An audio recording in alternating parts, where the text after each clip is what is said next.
kung hindi ka papasok sa bulwagang iyon ngayong gabi, mamamatay ang ina mo sa utang na hindi mo kayang bayaran. Mahina ang tinig ni Renato de Vera, ngunit ang bawat salita ay parang talim na idiniin sa leeg ni Amara Santos. Nakatayo siya sa harap ng salaming mas mataas pa sa pintuan ng kanilang dating bahay, suot ang pilak na damit na hindi niya pinangarap isuot, habang nanginginig ang mga daliring sanay lamang humawak ng karayom. Mga mahal kong tagapakinig, bago tuluyang bumukas ang kurtina ng gabing ito, samahan ninyo ako sa isang kwentong may kinangkasinungalingan tapang at pag-ibig na susubok sa puso. Pindutin ang pagsubaybay sa ating kanal kung nais ninyong masundan ang mga lihim na unti-unting mabubunyag. Sapagkat sa likod ng bawat ngiti ng mayayaman, may matang umiiyak sa dilim, at ngayong gabi isang mahirap na babae ang papasok sa palasyong hindi itinayo para sa kanya. Amara ay hindi ipinanganak para sa mga marmol na hagdan kristal na ilaw at mga kamay na nakabalot sa mamahaling guwantes.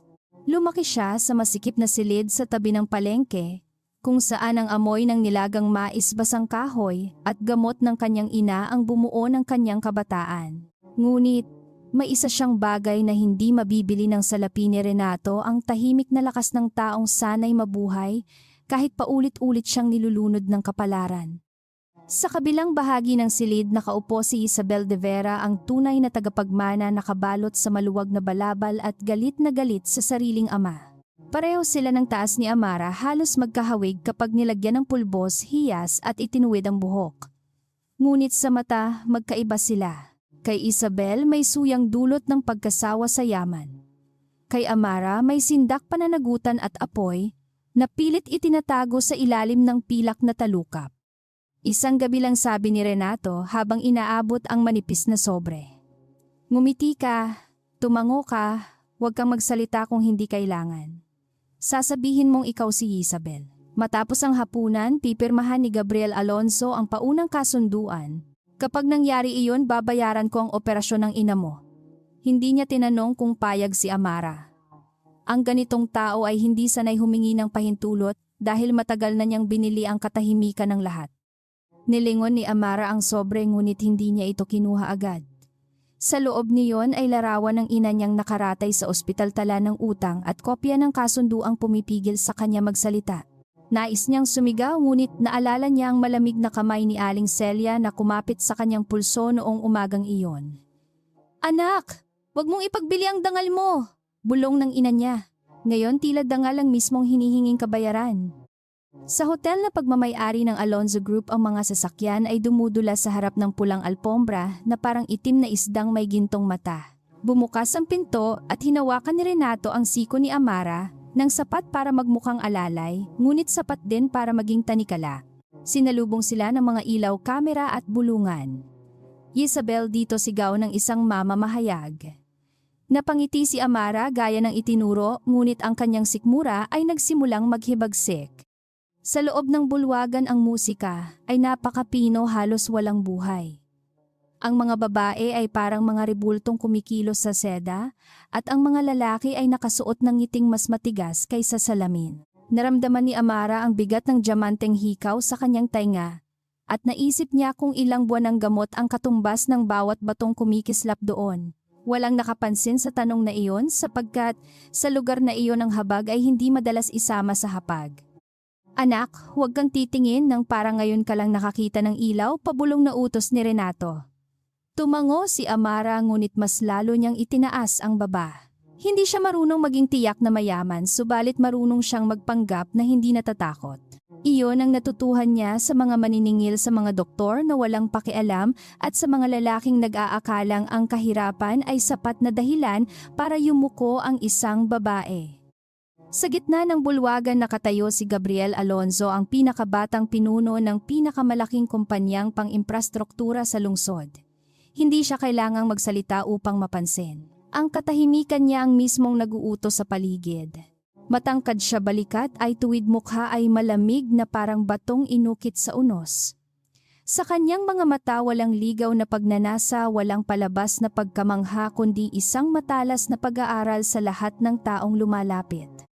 Nang ipinakilala si Amara bilang Isabel, yumuko siya ng bahagya saktong sukat tulad ng itinuro sa kanya ng dalawang babaeng tagapag-ayos. Iniabot ni Gabriel ang kamay at sandaling nagtagpo ang kanilang mga palad. Mainit ang kamay niya, kabaligtaran ng mukha niyang tila walang damdamin. Napansin niya ang munting kalyo sa gilid ng hinlalaki ni Amara, marka ng karayom at tela at bahagyang kumislap ang pagdududa sa kanyang paningin. Matagal na kitang hindi nakikita sa mga pagtitipon. Isabel, wika ni Gabriel. Maingat ang tinig niya, mababa at payapa, ngunit may bitag ang bawat pantig. Sabi nila, abala ka raw sa sining at paglalakbay. Napalunok si Amara. Ang mga salitang inihanda para sa kanya ay biglang naglaho sa ingay ng sariling tibok, ngunit hindi siya umatras. May mga lugar po na mas marami kang matututunan kapag hindi ka nagpapakilala, sagot niya, at sandaling natahimik ang paligid. Ngumiti si Gabriel, hindi buo, hindi rin magaan. Sa mesa sa likod niya halos mabilaukan si Renato sa alak. Ang sagot ni Amara ay hindi mula sa papel na ibinigay sa kanya. Ngunit sa halip na mapahiya, nagkaroon ng kakaibang katahimikan. May ilang bisitang nag-akala na iyon ay talino ng isang babaeng pagod sa walang saysay na luho. Si Gabriel naman ay tumingin sa kanya na parang may nakita siyang hibla sa isang telang napakahusay itago.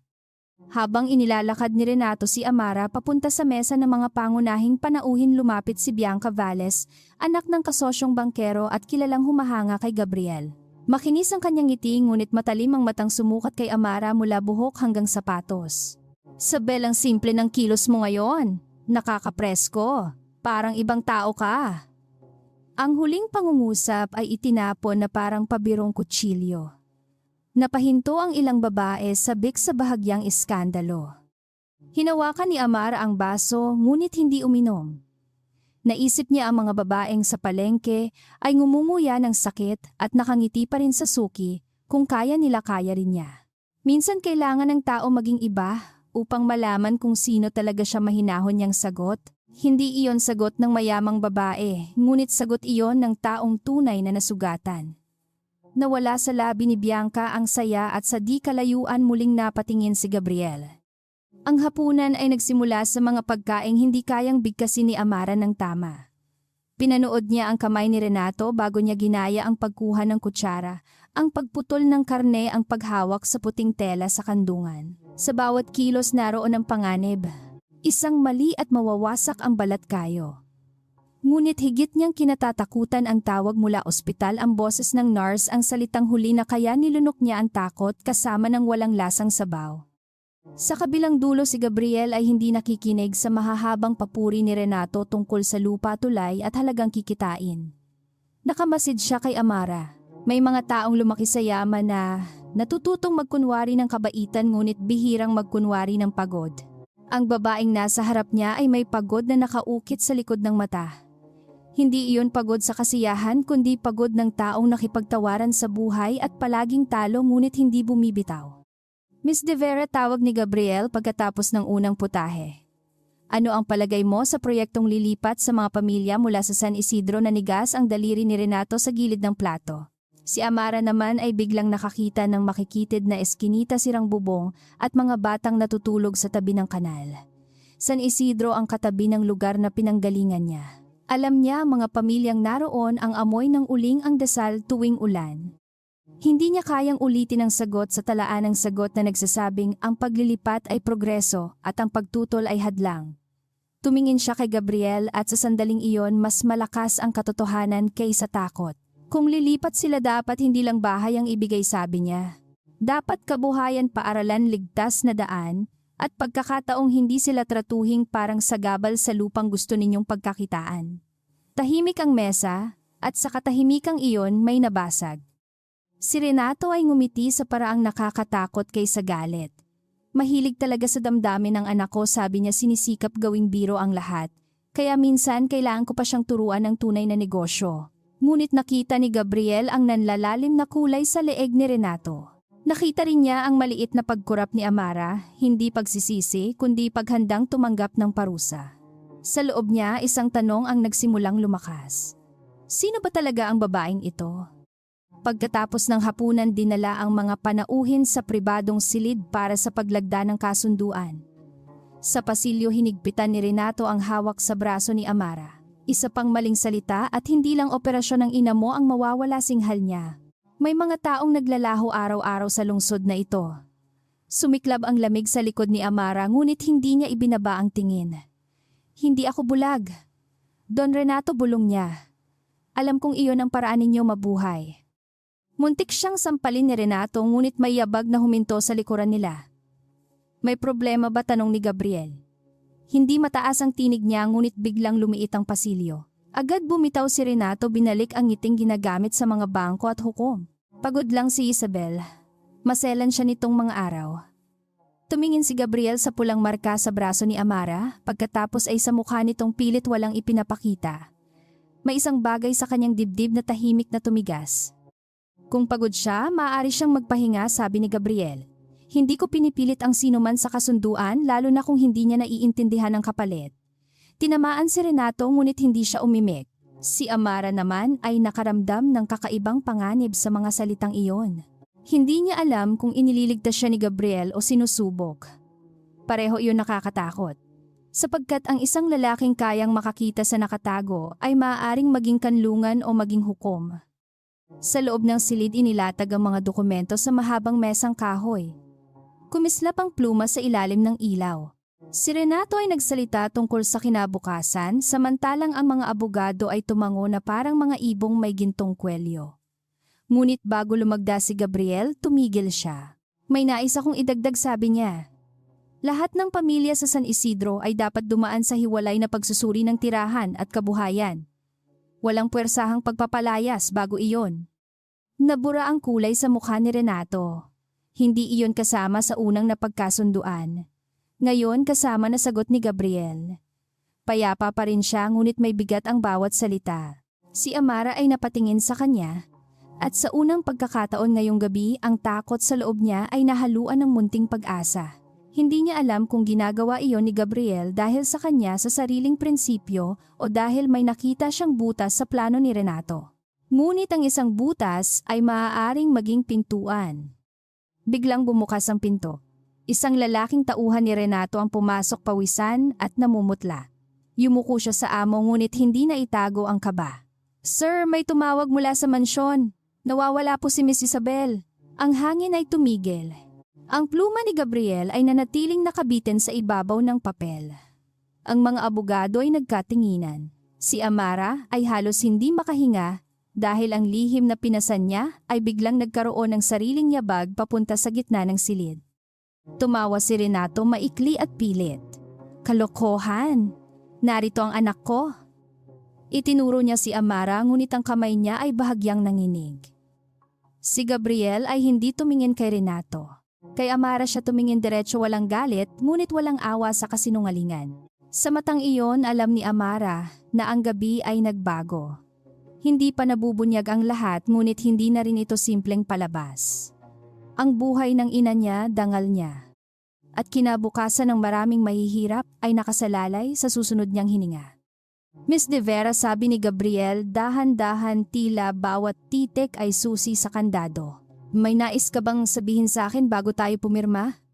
Narinig ni Amara ang mabilis na hinga ni Renato, ang kaluskos ng mga papel, ang mahinang ugong ng malamig na hangin. Sa loob niya nagtagpo ang utos ng takot at bulong ng katotohanan. Itinaas niya ang baba at kahit nanginginig ang puso, nanatiling matatag ang kanyang tinig. Meron po! Ngunit hindi dito. At hindi habang nakikinig ang mga taong takot sa katotohanan. Sa sandaling iyon, nakita ni Gabriel ang babaeng hindi niya inaasahang makilala sa ilalim ng pangalan ni Jezebel. Hindi siya ang marangyang tagapagmana na ipinangako sa mga kasunduan kundi isang taong itinulak sa entablado ng mga halimaw at piniling hindi tuluyang maging kasangkapan. Sa kabilang dulo ng mesa, unti-unting namuo ang puot ni Renato. Sapagkat ang mahirap na babaeng akala niya ay bibilhin ng takot ay nagsimulang tumayo sa sariling pangalan kahit hindi pa niya ito nabibigkas. Hindi agad sumagot si Amara sapagkat naramdaman niyang ang bawat mata sa silid ay naging pader na papalapit sa kanya. Si Renato ay nakangiti pa rin ngunit ang ngiting iyon ay tila tali sa leeg niya. Si Gabriel naman ay nanatiling nakatayo sa tabi ng mesa, ang pluma ay nakapatong na ngayon sa ibabaw ng dokumento para bang handa niyang ihinto ang buong kasunduan dahil lamang sa isang hiningang hindi tugma sa narinig niyang kasinungalingan. Pagod lamang ako, sabi ni Amara. Sa wakas, hindi dahil iyon ang katotohanan, kundi dahil iyon ang tanging katotohanang kaya niyang ibigay nang hindi ipinapahamak ang ina. Maraming bagay ang nangyari bago ang gabing ito. Ang sagot ay sapat upang hindi tuluyang bumagsak ang palabas, ngunit hindi sapat upang patahimikin si Gabriel. Nakita niya ang paraan ng pagkiling ng ulo nito, tila tinanggap ang salita ngunit iniingatan ang pagdududa. Mabilis na tumawa si Renato at pinalambot ang hangin gamit ang tinig na sanay manuyo ng mga mamumuhunan. Ganyan talaga ang anak ko kapag emosyonal. Lumaki sa sobrang proteksiyon kaya kahit usaping negosyo ay dinadala sa puso. Walang sumalungat sapagkat sa silid na iyon ang pera ni Renato ay mas malakas kaysa konsensiya ng karamihan. Ngunit si Gabriel ay hindi tumawa. Inilapit niya ang papel at muling binasa ang sugnay na siya mismo ang idinagdag. Nang matapos ang paglagda, hindi agad nagpalakpakan si Gabriel. Tumingin muna siya kay Amara at sa maikling sandaling iyon, tila may ipinangako siyang hindi pa niya nasasabi. Ang kasunduan ay nalagdaan ngunit kasama na ang kondisyon para sa mga pamilya ng San Isidro. Para kay Renato iyon ay sugat sa kita. Para kay Amara iyon ay munting ilaw sa isang gabing dapat sana ay purong kadiliman. Ngunit alam niyang ang ilaw na iyon ay may kapalit. Pagbalik sa mansyon ng De Vera, sinalubong siya ng lamig na higit pa sa marmol na sahig. Hinila siya ni Renato papasok sa pribadong aklatan kung saan nakasabit ang larawan ng mga lalaking De Vera na pawang nakatingin pababa sa mundo. Akala mo matalino kasing hal niya habang isinara ang pinto. Isang tanong mula kay Gabriel at halos ibinenta mo na ang sikreto. Hindi siya sumigaw ng todo. Hindi kailangan. Ang kapangyarihan niya ay nasa kapanatagan ng pagbabanta. Hindi ko ibinenta ang sikreto, sagot ni Amara, hawak pa rin ang sariling pulso kung saan may marka ang kanyang mga kuko. Sinagot ko lang ang tanong tungkol sa mga taong mawawala ng tahanan. Lumapit si Renato at naamoy niya ang alak at mamahaling tabako sa hininga nito. Wala kang karapatang mag-isip para sa kanila. Narito ka para magsuot ng damit ngumiti at iligtas ang pangalan ng anak ko. Huwag mong kalilimutan kung nasaan ang ina mo. Sa itaas ng mansyon si Isabel ay nakabalik, na tahimik na nakaupo sa kama habang nakatitig sa salamin. Hindi siya nawala dahil dinukot, kundi dahil tumakas siya sa sariling kapalaran. Narinig ni Amara ang mahinang pagtatalo nito kay Renato pagkatapos siyang paalisin sa aklatan. Hindi ko siya pakakasalan para lang madugtungan ng imperyo mo, mariing sabi ni Isabel. Ginamit mo ang babaeng iyon dahil mahirap siya. Hindi dahil kailangan mo siya kundi dahil kaya mo siyang tapakan. Nang gabing iyon, hindi nakatulog si Amara. Inutusan siyang manatili sa silid ni Isabel upang masanay sa amoy damit at alaala ng babaeng ginagampanan niya. Binuksan niya ang kabinet at nakita ang hanay ng mga kasuotang mas mahal pa kaysa buong buhay niya. Hinawakan niya ang isang puting blusa at napansin ang tahi sa loob. Hindi maayos ang pagtatapos. Kakaiba sapagkat sa mundong ito kahit pagkukulang ay ipinapagawa sa iba upang magmukhang perpekto. Sa kabilang panig ng lungsod nakaupo si Gabriel sa madilim na opisina ng Alonzo Group, hindi pa rin hinuhubad ang Amerikana mula sa gabi ng kasunduan. Nasa mesa niya ang larawan ni Isabel mula sa dating mga pagtitipon, ang tala ng paglalakbay nito at ang bagong larawan mula sa bulwagan. Magkahawig ang mukha ngunit hindi ang tindig. Ang dating Isabel ay nakatingin sa kamera na parang utos ang kagandahan. Ang babaeng ngayong gabi ay nakatingin na parang may pinoprotektahan. May mali, sabi niya kay Mateo Reyes, ang kanyang matagal ng tagapayo at dating investigador. Si Mateo ay may mukha ng taong sanay makakita ng kasinungalingan bago pa ito magsalita. Sa mga De Vera laging may mali, sagot nito. Ang tanong lang, alin ang gusto mong hukayin? Itinulak ni Gabriel ang larawan sa gitna ng mesa. Hindi ko gusto ang paraan ni Renato humawak sa kanya. At hindi ko gusto ang paraan niyang sumagot tungkol sa San Isidro. Kinabukasan, nagsimula ang pagsasanay ni Amara sa pagiging Isabel. 3 babae ang pumasok sa silid upang turuan siya ng paglakad, paghawak ng tasa at pagngiti nang hindi nagmumukhang nagpapasalamat. Ang pinakamatanda sa kanila, si Senyora Pilar, ay dating tagapagturo ng mga anak mayaman at may boses na parang panukat. Ang isang De Vera ay hindi humihingi ng paumanhin, sabi nito. Ang isang De Vera ay nagpaparamdam sa iba na sila ang dapat humingi. Hindi iyon madaling tanggapin ni Amara. Sa buong buhay niya, natuto siyang humingi ng tawad kahit hindi siya ang may kasalanan dahil mas mabilis humupa ang galit ng may hawak ng pera kapag yumuyuko ang mahirap. Ngunit habang inuulit niya ang paglakad sa mahabang silid, naisip niya ang sinabi ni Gabriel tungkol sa hindi pagpipilit sa sinuman. Kakaibang bagay iyon mula sa lalaking kinatatakutan ng buong industriya. Parang pintong bahagyang bumukas sa hanging hindi pa niya kilala. Pinadalhan siya ni Renato ng talaan ng buhay ni Jezabel. Mga paaralan, kaibigan, paboritong bulaklak, paboritong alak, mga taong dapat batiin, mga pangalang dapat iwasan. Binasa niya iyon hanggang sumakit ang mga mata niya. Ngunit, ang mas mahirap kabisaduhin ay hindi pangalan kundi kawalan ng konsensiya. Sa bawat pahina si Jezabel ay tila produktong nilikha upang ipakita sa mga salo-salo hindi anak na pinakinggan. Biglang naawa si Amara sa babaeng may lahat, ngunit walang sarili. Samantala si Jezabel ay lihim na nakikipagkita sa kasintahang musikero sa lumang bahagi ng lungsod.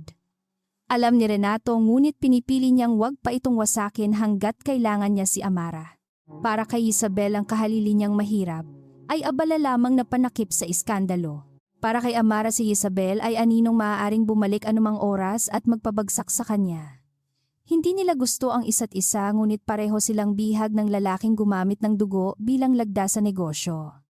Makalipas ang 2 araw, pinapunta si Amara sa tanghalian ng mga asawa at anak ng mga kasosyo. Naroon si Bianca, mas makinang ang suot at mas matalim ang ngiti. Narinig kong naging makatao ka sa usapan tungkol sa San Isidro, sabi nito habang hinahalo ang tsaa. Nakakaantig.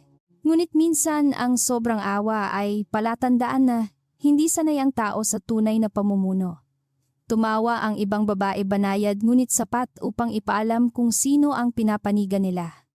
Kung ang pamumuno ay nangangahulugang hindi marunong makinig sa naaapakan sagot ni Amara, mas gugustuhin kong hindi muna tawaging mahusay. Bumagsak ang kutsarita ni Bianca sa platito.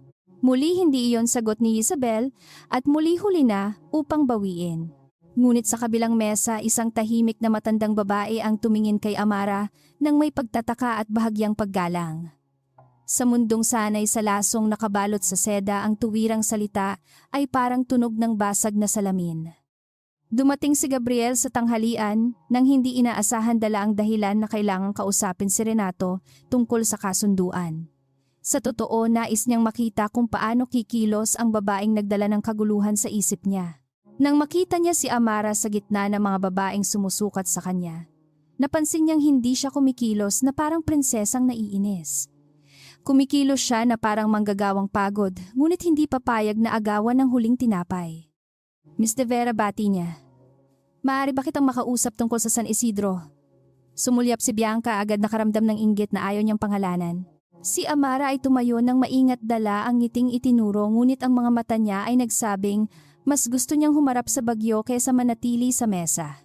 Sa harding may mga rosas na walang amoy, naglakad sila. Nang magkatabi, may pagitan na sapat para sa dangal ngunit hindi sapat para sa lihim. Hindi ka sumasagot tulad ng dati, sabi ni Gabriel diretso ngunit hindi marahas. Ano po ang ibig ninyong sabihin, tanong ni Amara. Ang babaeng nakilala ko 3 taon na ang nakalipas ay hindi mag-aalala sa kabuhayan ng mga pamilyang hindi niya kilala. Huminto siya sa tabi ng batong bukal. Ang tubig ay bumagsak ng paulit-ulit, mahinahon, parang may oras pa ang mundo kahit may taong nasasakal sa loob nito. Nagbabago ang tao, sagot ni Amara. Hindi lahat, ani Gabriel. Ang ilan ay natututong magsuot ng bagong mukha. Tumama iyon sa dibdib ni Amara, ngunit hindi niya hinayaang makita. Kung ganoon, marahil mas mabuting tingnan ninyo kung ano ang ginagawa ng mukha, hindi lang kung kanino ito nakapangalan. Sandaling natahimik si Gabriel. Hindi ito pag-iwas ng may kasalanan. Ito ay sagot ng taong nagtatago dahil may hawak na mas mabigat kaysa sariling kaligtasan. Lalong tumalim ang kanyang pagnanais, malaman ang totoo. Sa araw na iyon, ipinadala ni Gabriel si Mateo sa ospital na binanggit ng isang tauhan sa hotel noong gabi ng kasunduan. Walang pangalan ni Zevera sa mga talaang madaling makita, ngunit may Celia Santos na nakalista sa pribadong silid na binayaran gamit ang pondo mula sa isang tagapamagitan ng De Vera Holdings. Hindi pa alam ni Gabriel kung bakit mahalaga iyon, ngunit naramdaman niyang ang kasinungalingan ay may katawan na may pangalan at malamang may anak na handang mamatay para dito. Pag-uwi ni Amara sa silid natagpuan niya si Isabel na naghihintay sa tabi ng bintana. Wala na ang balabal at suot nito ang damit na parang kalasag. "Huwag kang masyadong magmagaling," sabi ni Isabel. "Hindi ka tagapagligtas. Ikaw ang batang kinuha ni Papa. Dahil mukha kang sapat na malinis para hindi pagdudahan." Sumakit ang mukha ni Amara ngunit nanatili siyang tahimik. Si Isabel ay hindi kaaway na buong buo. Isa rin siyang kulungang natutong manakit upang hindi maramdaman ang rehas. "Hindi ko ginusto ito," sagot ni Amara. Pareho lang tayong hindi tinanong. Napangisi si Isabel ngunit may lamat ang ingay ng paghamak. "Huwag mo akong itulad sa'yo.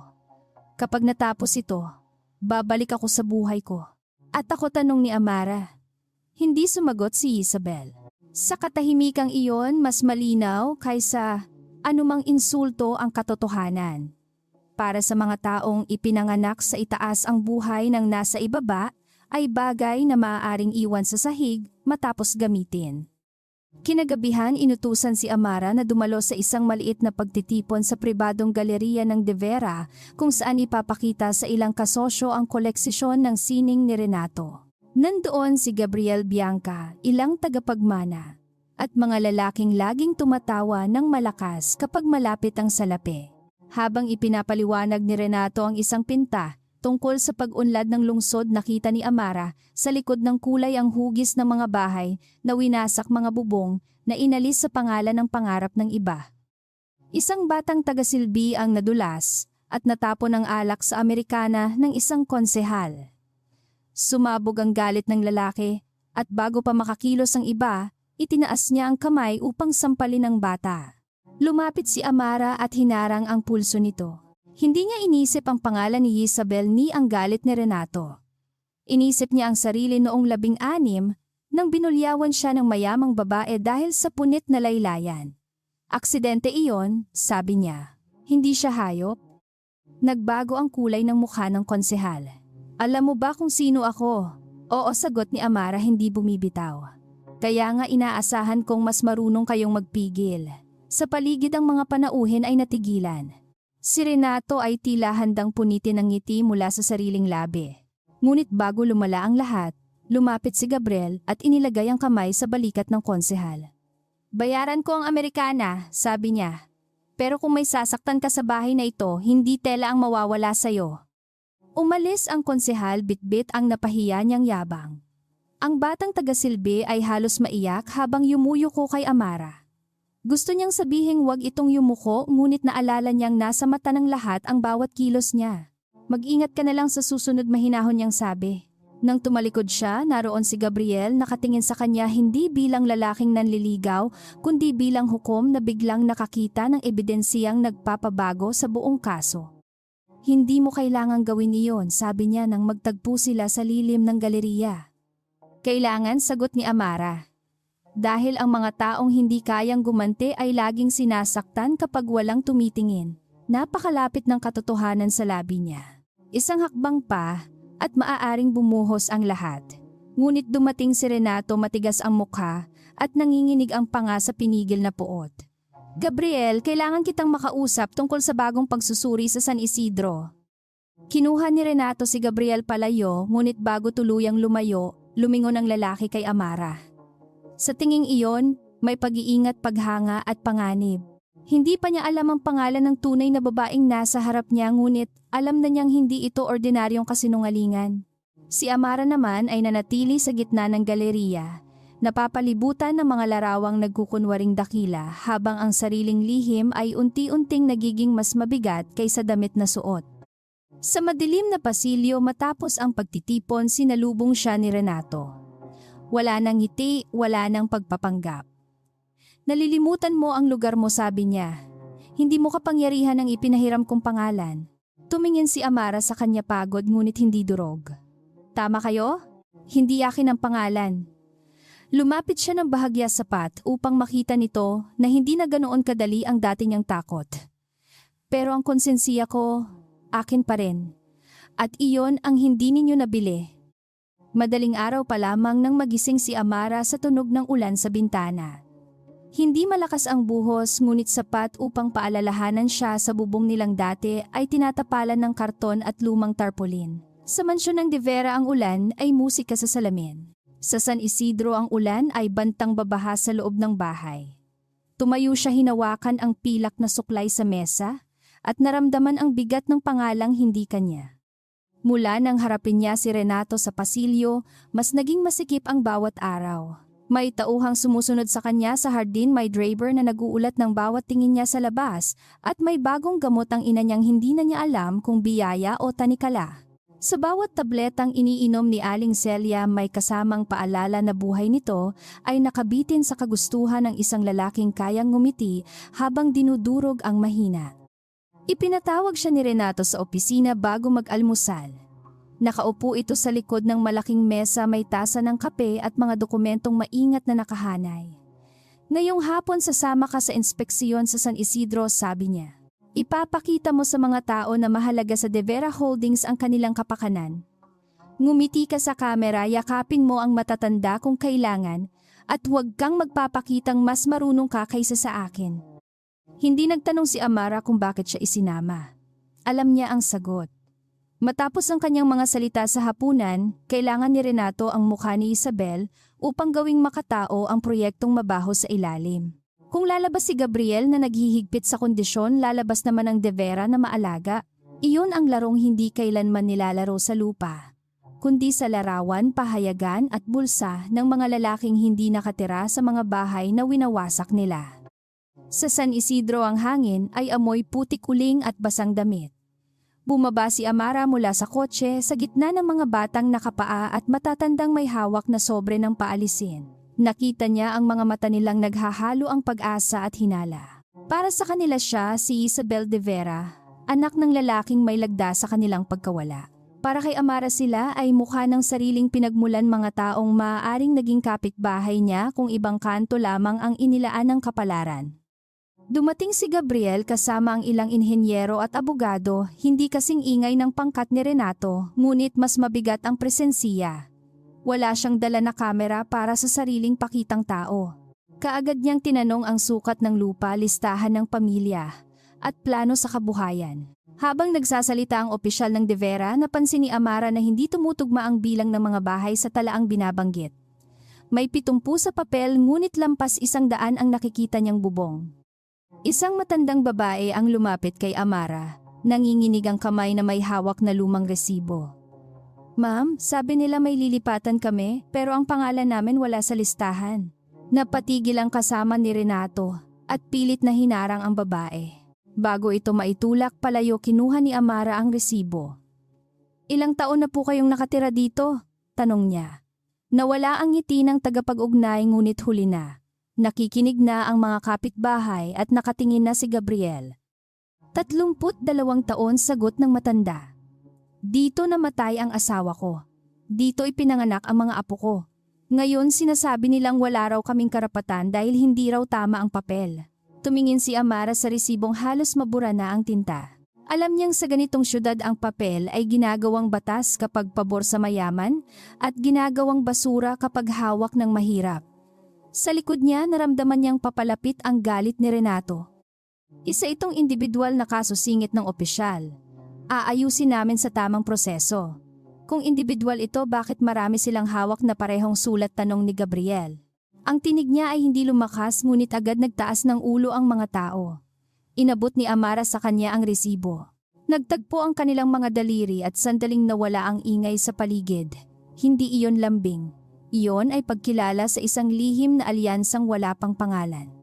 Pagkatapos ng inspeksyon, lihim na sumunod si Amara sa likod ng lumang kapilya kung saan ilang babae ang naghintay sa kanya.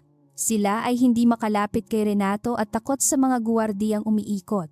Isang lalaking may pilay ang nag-abot ng supot na plastik. May kopya kami ng unang listahan. Iba ito sa ipinakita kanina. Hindi niya kayang dalhin ang supot ng lantad. Tinupi niya ang mga papel at itinago sa loob ng laylayan ng kanyang palda sa puwang na napansin niyang maluwag ang tahi. Noon niya naalala ang puting blasang may pangit na pagtatapos sa cabinet ni Isabel. Marahil walang mayamang babae ang sumusuri sa loob ng sariling damit, ngunit ang isang mananahi ay laging nakakakita ng tinagong tahi. Sa unang pagkakataon, naisip niyang ang kasanayang itinuring na mababa ay maaaring maging sandata. Kinagabihan, pinaharap siya ni Renato sa aklatan at itinapon sa mesa ang larawan niya habang kumakausap sa mga residente. Gusto mo bang maging martir, tanong niya? O nalimutan mong nagpapanggap ka lamang? Tiningnan ni Amara ang larawan, ang mukha niyang seryoso sa tabi ng matandang babae.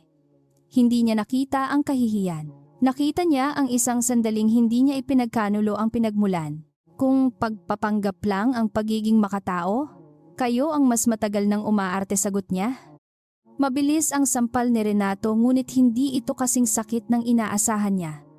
Mas masakit ang katahimikan pagkatapos at ang kaalamang walang sino man sa mansyon ang papasok upang pigilan siya. Huwag mong susubukin ang pasensiya ko, sabi nito. Ang ospital ay tumatanggap ng bayad dahil sa akin. Ang doktor ay sumasagot sa tawag ko. Isang pirma ko lang at magigising kang ulila. Nanginginig ang pisngi ni Amara, ngunit hindi bumagsak ang kanyang tingin. Sa opisina ni Gabriel, inilatag ni Mateo ang natuklasan.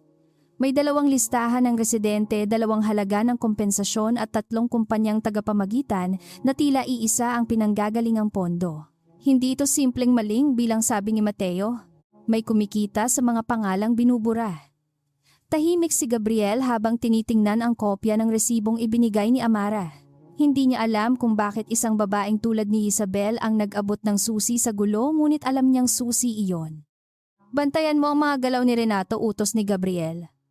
At alamin mo kung sino ang babaeng nasa ospital na binabayaran nila. Tumingin si Mateo sa kanya nang may babala. Kapag hinukay mo to, hindi na lang kasunduan ang tatamaan. Posibleng pati ang babaeng iyon. Sumikip ang panga ni Gabriel. Ayaw niyang aminin, ngunit ang takot na iyon ang unang sumakit. Hindi niya kilala si Amara sa tunay nitong pangalan, ngunit may bahagi ng kanyang sarili ang nagsimulang mag-alala. Kinabukasan, nagkunwari si Amara na susunod sa bagong aralin ni Senyora Pilar. Ngunit sa halip na basahin ang kasaysayan ng mga De Vera, hinanap niya sa mga kahon ng donasyon ang lumang mapa ng San Isidro. Nakita niya ang markang pulang tinta sa bahagi malapit sa ilog kung saan may planong gawing daan patungo sa bagong pamilihan. Ang lugar na iyon ay hindi kasama sa pampublikong paliwanag. Doon nakatira ang mga pamilyang pinakamahirap at doon pinakamabilis mawawala ang ebidensiya. Nang hapon ding iyon, nagpadala siya ng maikling tala sa matandang babae sa San Isidro gamit ang batang tagasilbing minsang iniligtas niya sa galeriya. Hindi niya isinulat ang kanyang pangalan. Isinulat lamang niya na itago ang orihinal na papel, huwag pumirma sa bagong kasunduan at mag-ingat sa mga lalaking mag-aalok ng agarang bayad. Alam niyang mapanganib iyon. Ngunit may mga panganib na tumitigil maging pagpili kapag ang katahimikan ay mas malinaw na kasalanan. Hindi nagtagal, dumating ang ganting kilos. Sa gabi, habang may pagpupulong si Renato sa mga kasosyo, may nagpadala ng balitang may kaguluhan sa San Isidro. Isang hanay ng bahay ang nasusunog malapit sa ilog. Sinasabi ng mga opisyal na aksidente raw mula sa lutuan. Ngunit nang marinig ni Amara ang lokasyon, nagdilim ang kanyang paningin. Iyon ang bahaging may pulang marka sa mapa. Iyon ang bahaging may pinakamaraming pamilyang wala sa bagong listahan. Tumakbo siya palabas nang hindi iniisip ang palda, sapatos o pangalan. Sinundan siya ng isang guwardya, ngunit mabilis siyang lumusot sa kusina at sumakay sa lumang sasakyang panghatid ng bulaklak. Ang driver, si Lito, ay minsang anak ng San Isidro at hindi na nagtanong nang marinig ang lugar. Habang humahagibis ang sasakyan sa basang kalsada, hawak ni Amara ang palda sa isang kamay at ang takot sa kabila. Sa isip niya, paulit-ulit ang dasal para sa mga batang nakatulog ng walang alam. Nauna na si Gabriel sa lugar, dala ang mga tauhan at sariling pangkat na tumutulong sa bumbero. Ang apoy ay kumakain sa magkakadikit na bubong at ang usok ay bumababa sa iskinita na parang itim na kumot. Narinig ni Amara ang sigawan, iyak at tunog ng yero na bumibigay. Ilang opisyal ng De Vera ang naroon, mas abala sa pagtulak sa mga kamera kaysa sa pagtulong. Sa gitna ng gulo, nakita ni Gabriel si Amara na bumababa mula sa sasakyan, walang kasamang proteksyon. Bumalik kasigaw niya unang pagkakataong narinig niyang nabasag ang sariling lamig. Ngunit hindi siya pinakinggan ni Amara. Isang babae ang sumisigaw na naiwan ng anak sa ikalawang silid ng nasusunog na bahay. Ang mga bumbero ay nasa kabilang dulo pinipigilan ng bumagsak na poste. Hindi nag-isip si Amara ng mahaba. Hinubad niya ang mamahaling panyong sutla, binasa sa timba at itinali sa ilong. Sa isang iglap ang tiyara sa buhok niya ay naging katawa-tawang basura sa gitna ng apoy. Pumasok siya sa makitid na pintuan habang sumisigaw si Gabriel sa likod niya. Sa loob ang usok ay kumagat sa lalamunan. Sanay siya sa usok ng uling ngunit iba ang apoy na may halong pintura plastik at takot. Gumapang siya sa sahig, hinahanap ang iyak. "Anak, magsalita ka," paus niyang tawag. Sa sulok sa ilalim ng papag na kalahating natabunan ng kumot may batang lalaki na nakayakap sa basang laruan. Nanginginig ito at halos hindi na umiiyak.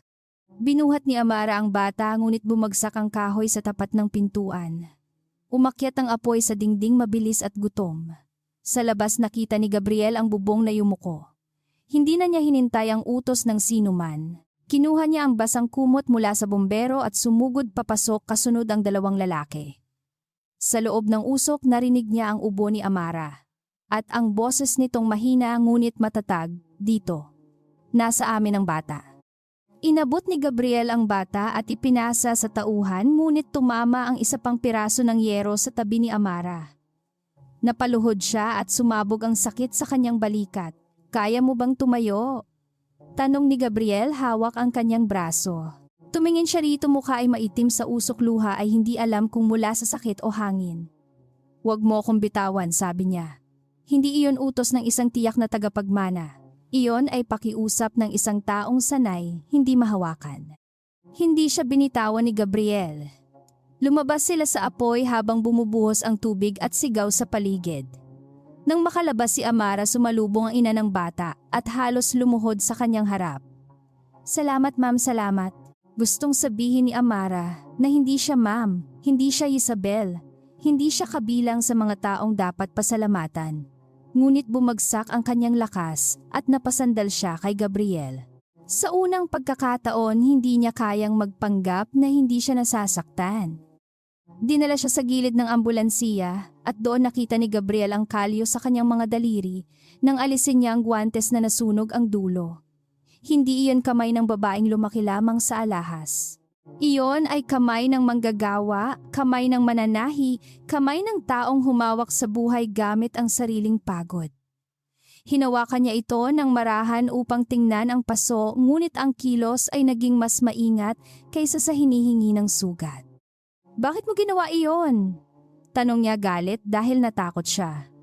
Dahil may bata sa loob, sagot ni Amara, parang iyon ang pinakasimpleng batas sa mundo. Hindi iyon sagot ng taong iniisip ang sariling kaligtasan. Hindi rin po iyon tanong ng taong walang pakialam, tugon niya. Napatingin sila sa isa't isa sa pagitan ng usok at ulan.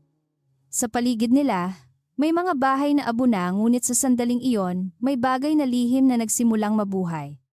Dumating si Renato, makalipas ang ilang minuto may kasamang pulis at tagapagsalita.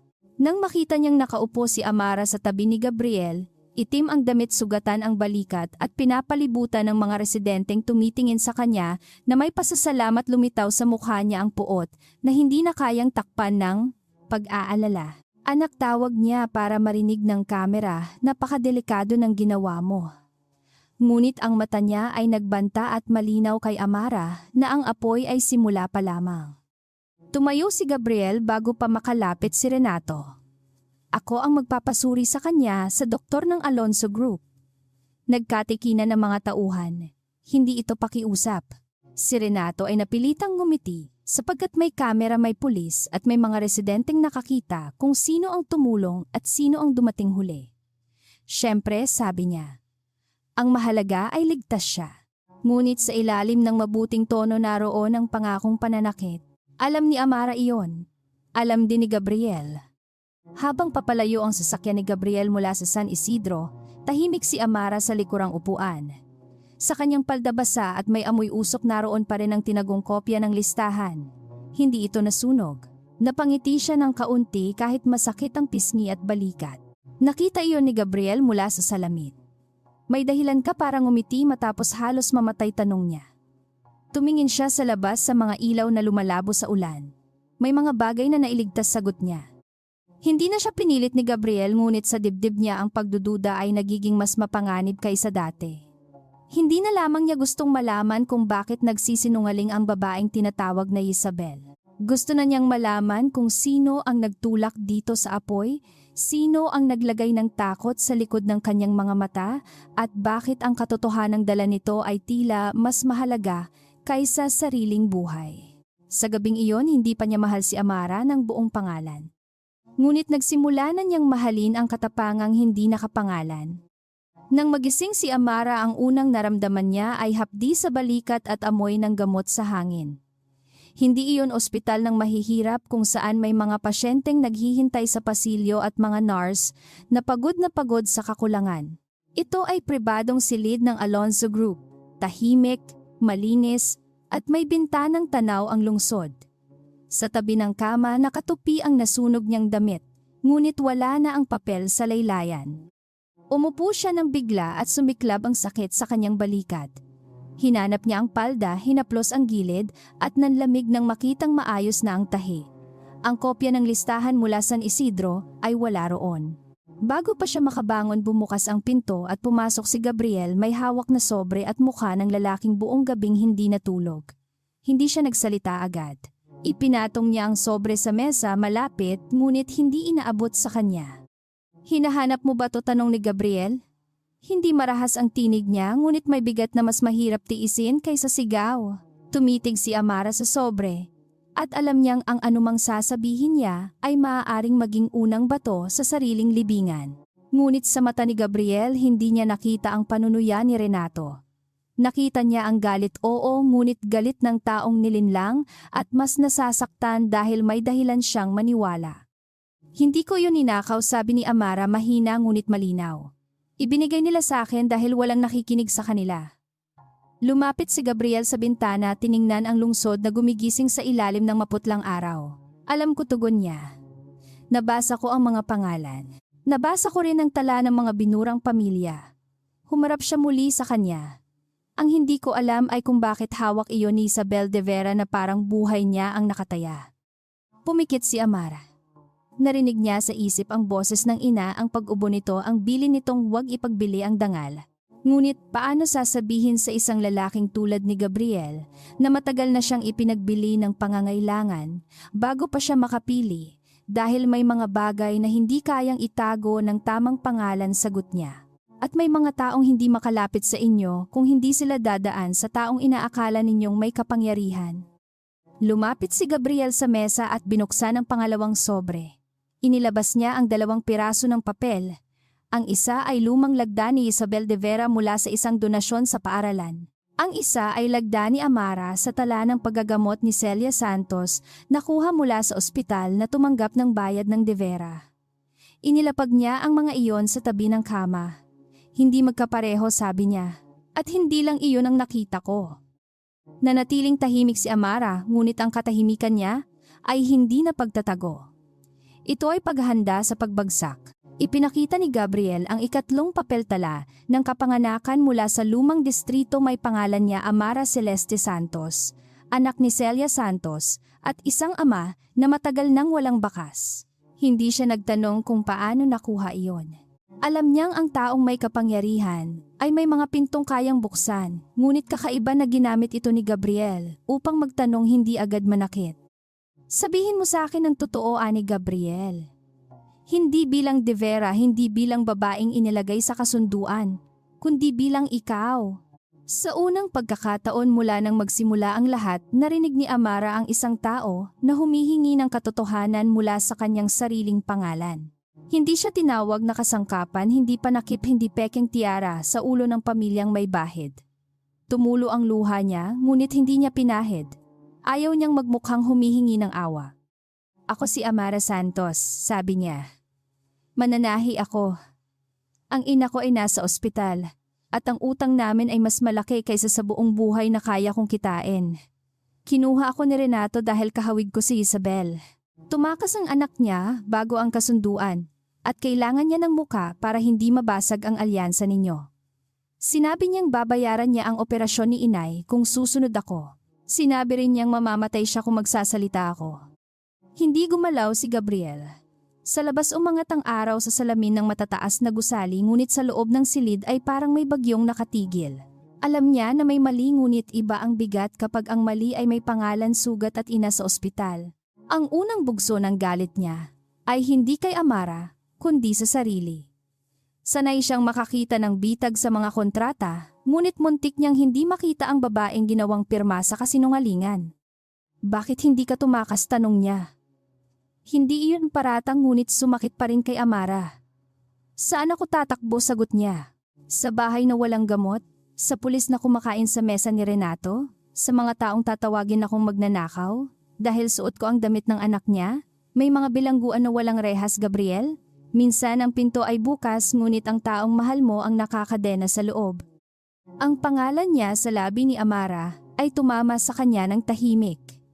Hindi iyon formal na pagtawag, hindi pagtatago sa likod ng titulo, kundi paghingi ng makinig ang tao sa ilalim ng pangalan. Umupo siya sa upuang malapit sa kama ngunit hindi masyadong malapit upang iparamdam na nakakulong siya. At ngayon tanong niya, bakit mo kinuha ang listahan? Kung takot ka para sa ina mo, bakit mo isinugal ang sarili mo sa San Isidro? Tumingin si Amara sa sariling kamay sa mga daliring may kalyo sa bagong benda sa palad.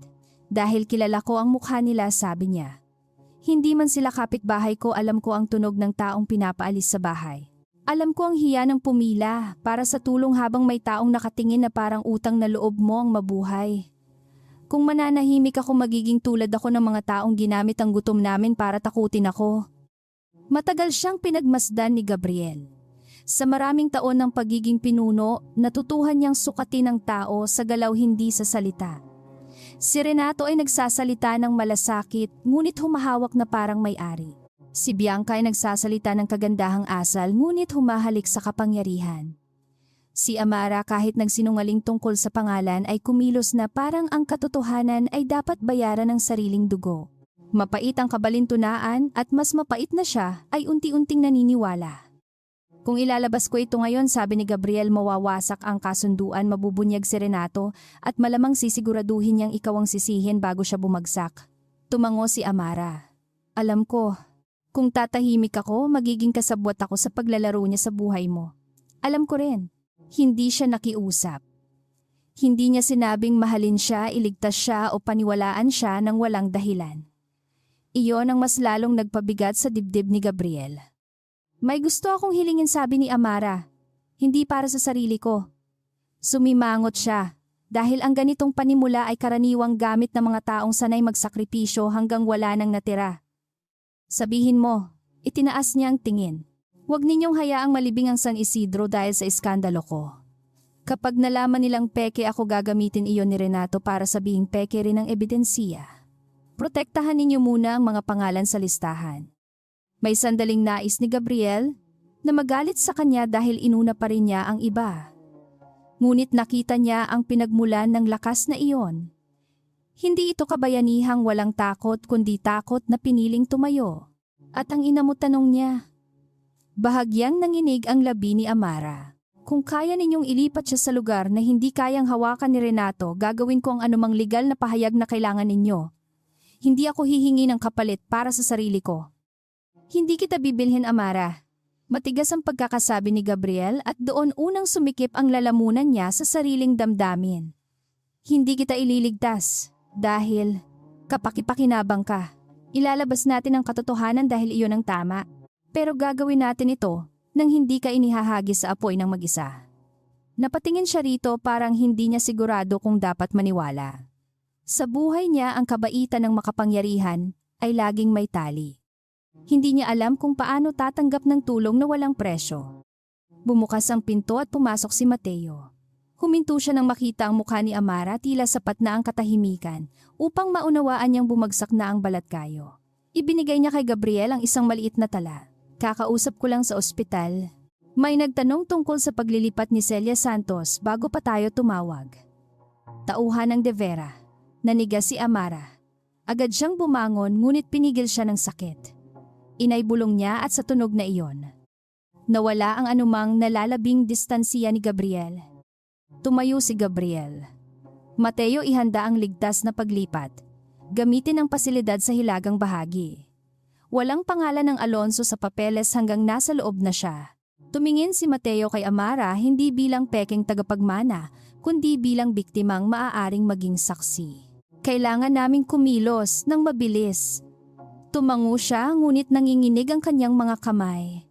Nais niyang tumakbo sa ina ngunit alam niyang anumang padalos-dalos ay maaaring magdala ng mga lobo sa pintuan ng ospital. Hindi pa natatapos ang plano nang tumawag si Renato sa telepono ni Amara. Nakatitig siya sa kumikislap na pangalan at sa loob ng ilang segundo parang bumalik ang tanikala sa leeg niya. Hinawakan ni Gabriel ang kanyang tingin. Sagutin mo, ilagay mo sa malakas na tunog. Pinindot niya ang pagtanggap. Nasaan ka, tanong ni Renato malamig at mababa. Nagpapagamot po, sagot ni Amara, pinipilit maging boses ni Isabel. Sa pasilidad ni Gabriel. Masama ba iyon, Papa? May katahimikan sa kabilang linya. Alam ni Renato na may nakikinig at alam ni Gabriel na alam nito. Anak, sabi ni Renato, biglang malambot ang tono. Nag-aalala lang ako. Uuwi ka na matapos kang tingnan ng doktor. Huminga si Amara ng mabagal. Hindi pa po maaari. Kailangan kong magpahinga. Huwag mong kalimutan kung sino ang pamilya mo. Sagot ni Renato. Sa ilalim ng salitang pamilya, malinaw ang ibig sabihin. Huwag mong kalimutan kung sino ang may hawak sa ina mo. Nang matapos ang tawag, hindi nagsalita si Amara. Nanatili lamang siyang nakatingin sa telepono, parang iyon ay maliit na kahong may makamandag na hayop sa loob. Hindi na siya maghihintay ng matagal, sabi ni Gabriel. Kapag naramdaman niyang hindi ka na niya kontrolado, gagalaw siya. Tumango si Mateo. At kapag nalaman niyang alam natin ang tungkol kay Amara, sisirain niya ang kwento bago natin maipakita ang ebidensiya. Ang pangalang Amara sa bibig ni Mateo ay tila unang piraso ng kalayaan. Hapon na nang lihim na nailipat si Celia Santos. Hindi isinama si Amara sa mismong pagkuha dahil alam nilang bantay ang mga mata ni Renato sa bawat galaw niya. Sa halip, ipinarinig sa kanya ni Mateo ang tinig ng ina mula sa ligtas na silid. Anak, mahina ngunit buhay na buhay ang boses ni Celia. Hindi nakaimik si Amara. Napaluhod siya sa gilid ng kama, hawak ang telepono sa dalawang kamay. Inay, patawad, bulong niya. Patawad sa lahat. Wala kang dapat ipatawad sa sarili mo, sagot ni Celia. Ang may kasalanan ay ang taong gumamit ng sakit ko para italika. Mabuhay ka, anak. Huwag mong hayaang maging kulungan ang pagmamahal mo sa akin. Habang nakikinig si Gabriel, sa di kalayuan may bagay sa kanya ang nabuksan. Naintindihan niya kung bakit matatag si Amara. Ang lakas nito ay hindi mula sa ambisyon, kundi mula sa pagmamahal na paulit-ulit sinubok ngunit hindi naging marumi. Pagkaraan ng tawag, lumapit si Gabriel sa kama at iniabot ang isang maliit na kwaderno. Kailangan nating isulat ang lahat. Kailan ka kinuha, sino ang nagdala sa iyo, anong dokumento ang pinapirmahan at sino ang nakakita. Kinuha ni Amara ang kwaderno ngunit hindi agad nagsulat. Kapag ginawa ko ito, wala nang balik. Wala na rin namang ligtas na balik sa dati, sabi niya. Hindi iyon pang-aakit sa panganib. Iyon ay pag-amin sa katotohanang pareho nilang kinakaharap. Nagsimula siyang magsulat. Una ang araw na dumating ang tauhan ni Renato sa maliit nilang paupahang silid. Ikalawa ang banta sa ospital. Ikatlo ang gabing isinuot sa kanya ang pilak na damit. Habang sumusulat, hindi niya napansing lumuluha siya. Hindi siya umiiyak dahil mahina siya, kundi dahil sa bawat salita ibinabalik niya sa sarili ang buhay na inagaw sa kanya. Si Gabriel ay hindi humawak sa kanya ngunit nanatili roon. Minsan, ang pinakamalaking pagdamay ay ang hindi pag-angkin sa sakit ng iba. Sa mansyon ng De Vera, hinagis ni Renato ang baso sa pader matapos malaman na hindi na makontak ng kanyang tauhan ang doktor ni Celia. Ang tunog ng nabasag na kristal ay nagpasindak sa mga katulong ngunit si Isabel nakatayo sa pintuan ay hindi gumalaw. Nawala na ba ang isa mong hostage? Tanong niya maputla ngunit matalim. Lumapit si Renato at sa unang pagkakataon nakita niya sa anak hindi lamang pagrebelde kundi pagkasuklam. Mag-ingat ka, sabi niya. Baka ikaw ang susunod kong kailangang ituwid. Ngunit si Renato ay mas takot kaysa ipinapakita niya. Kung hawak ni Gabriel si Amara, hawak nito ang butas sa kanyang palabas. Kung hawak nito ang San Isidro, maaaring mabuksan ang mas malalim na hukay ng pera pulis konsehal at mga hukom na pinakain niya sa loob ng maraming taon. Kaya pinatawag niya ang kanyang pinakamalapit na tauhan. Hanapin ninyo kung saan dinala ang matandang babae utos niya at ihanda ang kwento. Kapag bumuka ang bibig ng pekeng iyon, siya ang magiging kriminal. Gabi na nang payagan ng doktor si Amara na umalis ngunit hindi pabalik sa mansyon. Dinala siya ni Gabriel sa isang ligtas na bahay sa ilalim ng pangalan ng isang lumang kaibigan ni Mateo. Maliit iyon kumpara sa palasyo ng De Vera, ngunit may malinis na kumot, mainit na sopas, at bintanang may kurtinang hindi mabigat sa pakiramdam. Sa kauna-unahang pagkakataon sa maraming araw, hindi nakabantay ang larawan ng mga patay na mayayamang lalaki sa kanyang paghinga. "Bakit ninyo ginagawa ito?" tanong ni Amara, habang nakaupo sa hapaghawak ang kutsarang hindi pa niya nagagamit. "Dahil nilinlang ako ni Renato," sagot ni Gabriel. Hindi lang iyon, sabi niya. Nakita niyang nagbago ang tingin nito, mas tahimik, mas delikado. Dahil noong pumasok ka sa apoy, may bata kang inilabas. Dahil noong maaari mong iligtas lang ang sarili mo, bitbit mo pa rin ang pangalan ng mga pamilyang binura. Dahil hindi ko na kayang magkunwaring hindi kita nakikita. Hindi alam ni Amara kung paano tatanggapin ang mga salitang iyon. Mas madali para sa kanya ang pagbabanta, dahil alam niya kung paano maging matigas. Mas mahirap ang pagtingin na walang pag-aari dahil wala siyang kasanayan sa pagiging mahalaga ng hindi ginagamit. "Hindi ninyo pa ako kilala," bulong niya. "Kilala ko ang sapat upang magsimulang magtiwala," sagot ni Gabriel. "At alam ko ring hindi sapat ang tiwala kung walang katotohanan. Kaya mula ngayon, wala nang kasinungalingan sa pagitan natin." Tumango si Amara at sa maliit na kilos na iyon may pader na bumagsak. Hindi pa iyon pag-ibig na kayang sabihin ng hayagan, hindi pa panatang ligtas sa mundo. Ngunit sa pagitan nila may isang bagay na mas matibay kaysa pang-akit. May pagpiling manatili kahit mas madali ang lumayo. Sa labas umihip ang hangin at dinala ang amoy ng paparating na ulan. Sa malayo nagsisimula ng gumalaw ang kalaban, ngunit sa gabing iyon si Amara ay may pangalan, may tinig at hindi na nag-iisa. Umaga pa lamang kumalat na sa mga pahayagan ang mukha ni Amara. Hindi ginamit ang pangalan niya. Sa mga pamagat siya ay tinawag na babaeng nagpapanggap na tagapagmana, magnanakaw ng damit at tiwala kasabwat umano sa pagkalito sa kasunduan ng San Isidro. Ang larawan ay kuha sa gabing nasunog ang pamayanan habang nakasandal siya kay Gabriel. Pinutol nila ang usok ang bata at ang dahilan ng dugo sa kanyang balikat. Sa ligtas na bahay binasa ni Amara ang unang artikulo nang hindi kumikilos. Hindi siya nagulat na nagsinungaling si Renato. Ang ikinagulat niya ay ang bilis ng mundo maniwala kapag ang kasinungalingan ay nakalimbag sa makintab na papel at may lagda ng mayamang pamilya. Sa bawat pangungusap, pinapaliit siya bilang babaeng sakim. Walang nagsabi na ang ina niya ay ginawang bihag o ang pangalan niya ay ninakaw bago pa siya nagsuot ng damit. "Hindi mo kailangang basahin lahat," sabi ni Gabriel mula sa pintuan.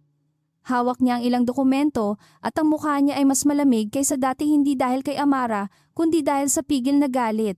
Itiniklop niya ang pahayagan, ngunit hindi niya itinago ang panginginig ng kamay. "Kailangan kong malaman kung paano nila ako papatayin nang hindi gumagamit ng kutsilyo," sagot niya. Mas madaling umiwas sa bala kapag alam mo kung saan nakatutok ang baril. Dumating si Mateo na basa ang balikat sa ambon, dala ang masamang balita. May gumalaw sa hilagang pasilidad, sabi niya. Hindi sila nakapasok pero may sumubok alamin kung sino ang pasyenteng inilipat kagabi. Napahawak si Amara sa gilid ng mesa. Si Inay ligtas pa, sagot ni Mateo, ngunit ang salitang pa ay parang pako sa katahimikan. Alam nilang hindi titigil si Renato sa paghahanap dahil habang humihinga si Celia, may dahilan si Amara na lumaban at masaktan. Nagpasiya si Gabriel na ilipat muli si Celia bago dumilim. Iminungkahi ni Mateo ang isang maliit na klinika sa lalawigang malayo sa lungsod, pag-aari ng doktor na minsang iniligtas ni Gabriel sa kasong paninirang puri. Ngunit bago maisaayos ang sasakyan, tumunog ang telepono ni Amara. Hindi numero ni Renato ang lumitaw, kundi ang lumang numero ng kanilang bahay sa tabing palengke. Matagal nang putol iyon, kaya nang makita niya ito, nanlamig ang dugo niya. Sinagot niya ang tawag at una niyang narinig ang mahinang pag-ubo ng ina. Anak, sabi ni Celia, basag ang tinig, huwag kang lalapit. Sumunod ang dagundong parang may humila sa telepono. Isang lalaking tinig ang pumalit, magalang at walang kaluluwa. Kung nais mong makita siyang buhay, pupunta ka sa lumang pagawaan ng De Vera sa may ilog. Mag-isa. Walang Gabriel, walang pulis. 1 oras. Pagkatapos ay pinatay ang tawag, na iwan ang hininga ni Amara na parang naputol. Hindi siya umiyak. Iyon ang unang napansin ni Gabriel at iyon ang lalong nagpasindak sa kanya. Ang babae sa harap niya ay masyadong sanay sa takot upang bigyan ito ng luha. Tumayo siya at hinanap ang kanyang sapatos. Hindi ka pupunta ng mag-isa, sabi ni Gabriel. Sinabi nilang papatayin siya kapag may kasama ako. Sinabi nilang iyon dahil alam nilang susunod ka. Lumapit siya ngunit hindi hinawakan si Amara. Hindi natin ibibigay sa kanila ang larong sila ang gumawa. Nanginginig ang tinig ni Amara nang sumagot. Ikaw ay sanay makipaglaro sa mga taong may pera at baril. Ako ang sanay mawalan ng taong mahal ko dahil kulang ang bayad. Tumama iyon kay Gabriel ngunit hindi siya umatras. Kaya hindi kita hahayaang magdesisyon habang iniipit nila ang puso mo. Sa likod nila binuksan ni Mateo ang mapa ng lungsod at tinuro ang lumang pagawaan. Kilala ko ang lugar. 3 pasukan, 2 labasan sa likod, at 1 tulay na laging binabaha. Ang lumang pagawaan ay dating pabrika ng tela ng De Vera bago sila pumasok sa malalaking proyekto. Alam ito ni Amara hindi dahil naging bahagi siya ng pamilya, kundi dahil minsan siyang nagtrabaho roon bilang taga-ayos ng sirang laylayan bago ito isinara. Naalala niya ang mga bintanang may rehas ang pasilyong amoy amag, at ang maliit na silid sa ilalim ng hagdan na ginagamit na imbakan. May lagusan sa likod ng silid ng makinang panahi, sabi niya. Tinakpan ng lumang kabinet. Doon nabuo ang plano. Si Amara ay papasok sa harapan, dala ang peking pangakong susuko at aamin sa lahat. Si Gabriel ay hindi makikita ngunit susunod mula sa ilog kasama si Mateo at 2 tauhang pinagkakatiwalaan. Walang pulis dahil hindi nila alam kung ilan ang binayaran ni Renato. Ang ulan ay nagsimulang bumuhos, bago sila umalis, tila ang lungsod mismo ay nagbabadya na ang gabing ito ay hindi magtatapos nang walang sugat. Sa sasakyan, tahimik si Amara, habang hinahaplos ang maliit na gunting na itinago niya sa manggas. Hindi iyon sandata para pumatay. Iyon ay gamit ng mananahi sanay magputol ng sinulid tela at mga buhol na ayaw bumitaw.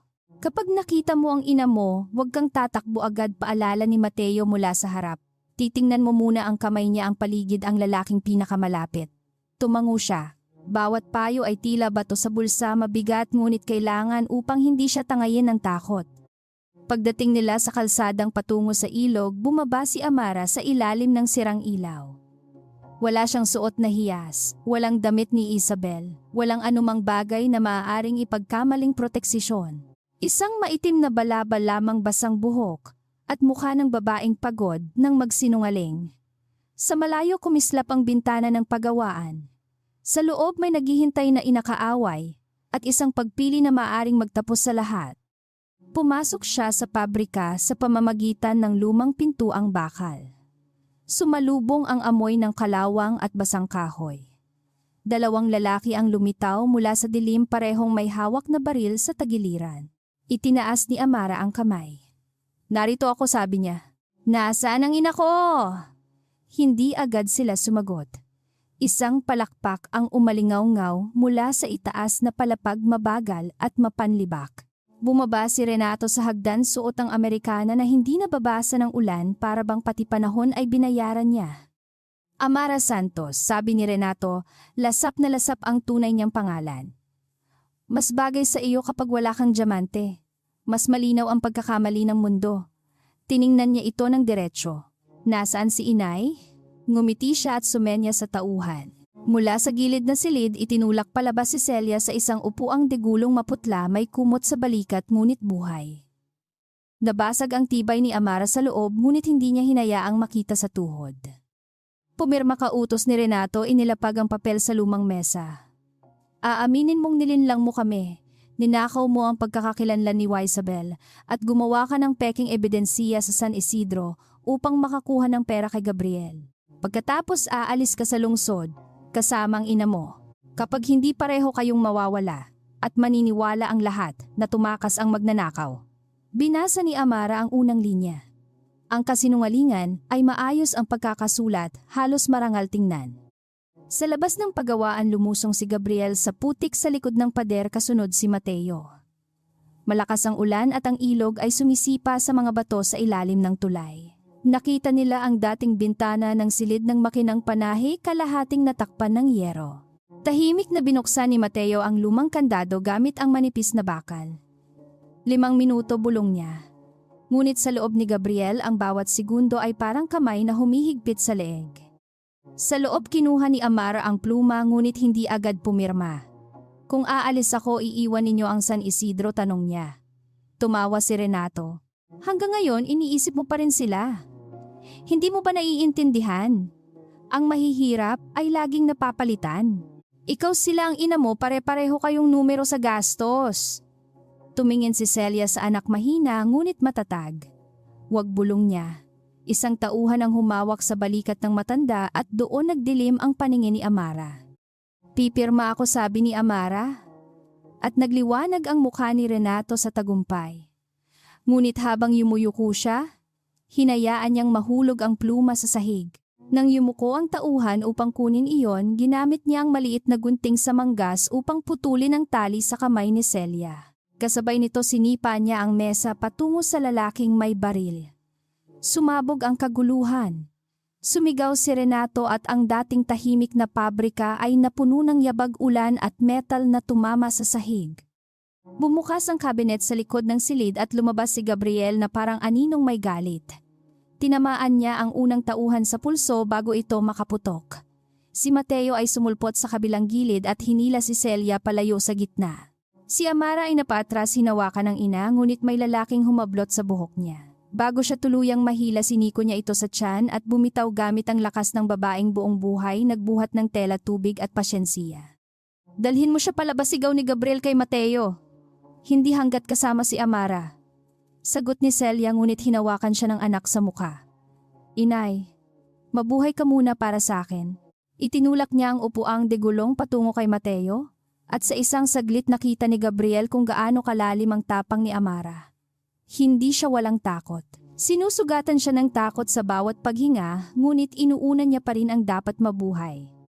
Sinubukang tumakas ni Renato paakyat sa ikalawang palapag habang hawak ang isang maliit na kahon ng dokumento. Napansin iyon ni Amara. Hindi niya alam ang laman ngunit alam niyang hindi dadalhin ng lalaking iyon ang bagay na walang halaga. Sinundan niya ito sa hagdan kahit sumigaw si Gabriel ng kanyang pangalan. Madulas ang kahoy at tumutulo ang tubig mula sa bubong. Sa itaas may mahabang pasilyo ng lumang opisina, kung saan minsang tinatago ang sahod ng mga manggagawang laging kulang ang bayad. Bumalik ka sa ibaba, sabi ni Renato, hawak ang baril na kinuha niya mula sa nahulog na tauhan. Sa likod niya bukas ang bintanang humahampas sa hangin. Hindi ka mananalo. Kahit makalabas ka rito, sisirain kita sa korte, sa balita, sa lahat ng lugar na takot sa pera ko. Huminto si Amara, humihingal ngunit hindi umatras. Kayo ang takot, sabi niya. Kaya kailangan ninyong bilhin ang lahat. Dahil kung may isang taong hindi nabibili, guguho kayo. Bumangis ang mukha ni Renato. Itinaas niya ang baril ngunit bago niya maitutok nang maayos dumating si Gabriel mula sa hagdan at itinulak si Amara sa gilid. Pumutok ang baril. Ang tunog ay lumamon sa kulog. Tumama ang bala sa kahoy na haligi at nagbagsakan ng lumang alikabok. Sinugod ni Gabriel si Renato, ngunit nadulas sila sa basang sahig. Nahulog ang kahon, bumukas at kumalat ang mga dokumento, tala ng bayad, pangalan ng pulis, konsehal hukom at peking kumpanya. Hindi na inisip ni Amara ang takot. Gumapang siya at kinuha ang mga papel habang naglalaban sina Gabriel at Renato. Isang tauhan ang umakyat at susunggaban sana siya ngunit dumating si Mateo at hinampas ito ng lumang bakal na tubo sa braso. Lumabas na tayo, sigaw niya. Nagsimulang umungol ang gusali. Ang lumang bahagi ng bubong binugbog ng ulan at apoy ng mga lumang kable ay unti-unting bumibigay. Sa ibaba narinig nila ang sigaw ni Celia.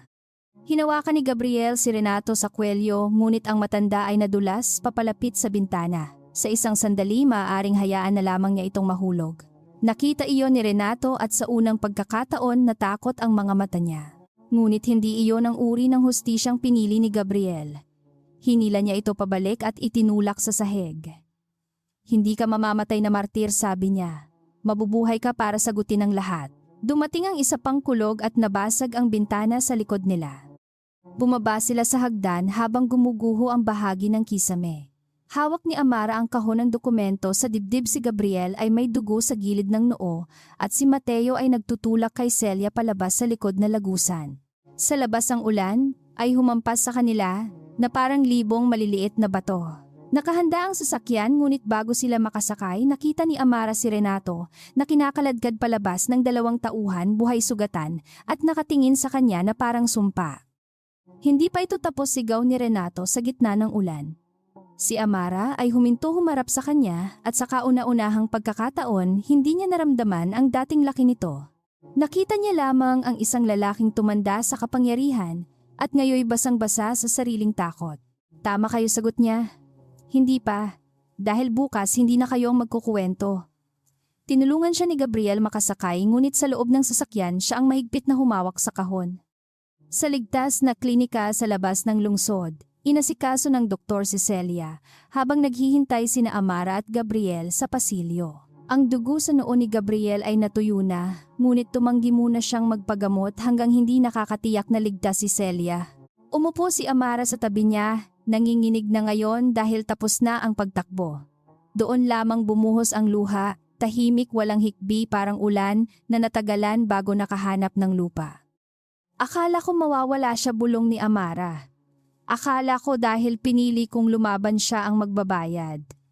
Hinawakan ni Gabriel ang kamay niya, maingat nagbibigay ng puwang kung nais niyang bumitaw. Hindi siya bumitaw. Hindi ikaw ang naglagay sa kanya sa panganib, sabi niya. Si Renato ang gumawa noon. Ang paglaban mo ang dahilan kung bakit may pagkakataon siyang mabuhay ng malaya. Tumingin siya rito at sa ilalim ng pagod may init na hindi kayang patayin ng takot. Sa loob ng kahong na iligtas nila natagpuan ni Mateo ang higit pa sa inaasahan. May tala ng pondong dumaan sa Peking kumpanya, listahan ng opisyal na binayaran upang pabilisin ang pagpapalayas at liham na nagpapatunay na alam ni Renato ang maling bilang ng pamilya sa San Isidro.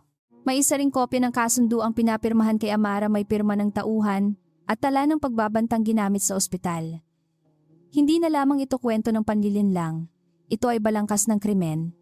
Bago magbukang liwayway, dumating ang mensahe mula kay Isabel. Maikli lamang iyon, ngunit mabigat. Alam ko kung saan itinago ni Papa ang orihinal na mga record.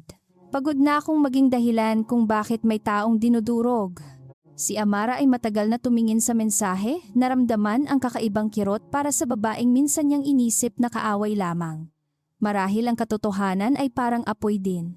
Kapag sapat ang init, pati ang mga nakasanayan ng magtago ay napipilitang lumabas. Sa dulo ng pasilyo sumikat ang unang liwanag sa salamin ng klinika.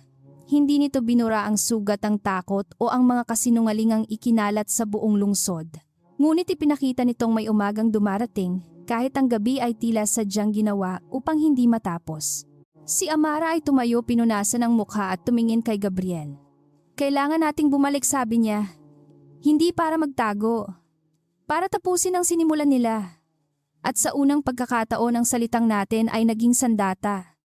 Sa klinika sa labas ng lungsod, hindi pa tuluyang sumisikat ang araw nang buksan ni Mateo ang kahong nakuha mula sa lumang pagawaan. Ang laman nito ay hindi lamang mga papel kundi mga tinig na matagal pinatahimik. May pangalan ng mga opisyal, halaga ng bayad, petsa ng lihim na pagpupulong at mga tala ng lupang dapat sana ay para sa mga pamilya. Nakaupo si Amara sa tabi ng ina, ngunit ang kanyang mga mata ay nasa bawat pahinang inilalatag. Si Celia ay mahina pa rin, subalit hindi niya pinakawalan ang kamay ng anak. Alam niyang ang bawat dokumentong lumalabas sa kahon ay isang hakbang palayo sa tahimik na buhay na dati nilang hinahangad. Ngunit nakita rin niya sa mukha ni Amara ang dating batang nagtatagpi ng damit sa dilim, ngayon ay nagtatagpi ng katotohanang sinadyang punitin ng makapangyarihan. Hindi na niya kayang pigilan ang anak at hindi na rin niya nais. Gabriel ay nakatayo sa tabi ng bintana, hawak ang tala ng Peking kumpanyang ginamit sa San Isidro. Sa bawat pangalan may kilala siyang bangkero mambabatas o dating kasosyo. Ang galit niya ay hindi maingay ngunit mabigat gaya ng pintong bakal na unti-unting sumasara. Hindi sapat ang kahon, sabi niya.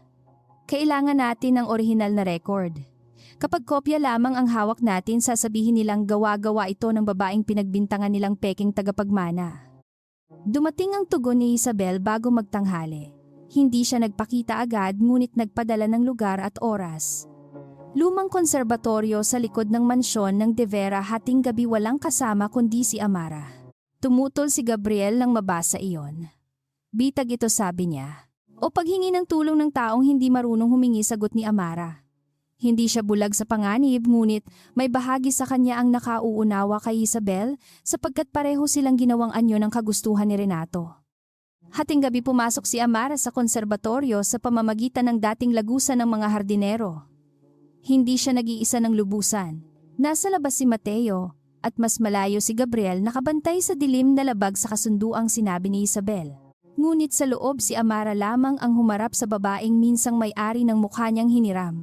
Si Isabel ay nakasuot ng simpleng damit walang alahas at sa unang tingin ay tila mas bata kaysa lahat ng kasinungalingang bumalot sa kanya. Akala ko hindi ka darating, sabi ni Isabel. Nanginginig ang tinig niya kahit pilit niyang itinataas ang baba. Akala ko rin wala kang pakialam, sagot ni Amara. Sandaling nagkatinginan sila, dalawang babae sa magkabilang dulo ng iisang bitag.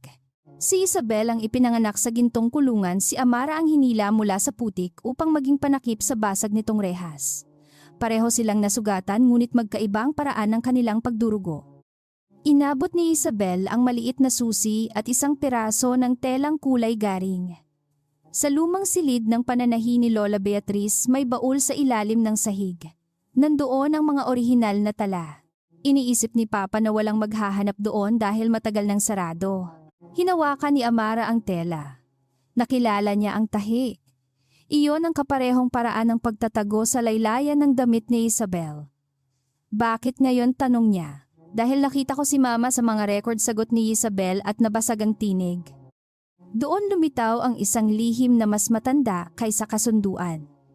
Ang yumaong asawa ni Renato ay minsang tumutol sa unang proyekto ng sapilitang pagpapalayas at may mga liham itong itinago bago namatay sa karamdaman. Ipinamukha ni Renato sa anak na mahina ang ina, ngunit sa baol ay may patunay na lumaban ito sa paraang kaya niya. Buong buhay ko sinabi niyang walang silbi ang awa, sabi ni Isabel. Ngayon ko nalaman na ang awa pala ang huling bagay na hindi niya nakuha kay Mama. Sa mansyon, hindi na gumamit ng pangunahing pintuan si Amara. Gamit ang susi, binuksan niya ang tagong silid ng pananahi sa likod ng lumang galeriya.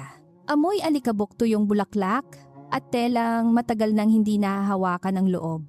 Naroon ang lumang makinang panahi, mga kahong may butones at mga damit na tinahi para sa mga babaeng kailangang ngumiti kahit nabubulok ang pamilya. Lumuhod siya sa sahig at hinanap ang tabla na may bahagyang lamat. Nang buksan ang baul, hindi ginto ang lumitaw kundi mas mapanganib kaysa ginto.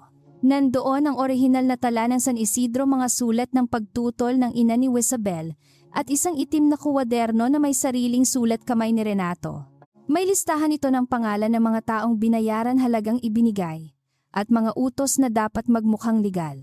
Sa ilalim na tagpuan ni Amara ang isang damit na kulay abo, simple ngunit may makapal na laylayan.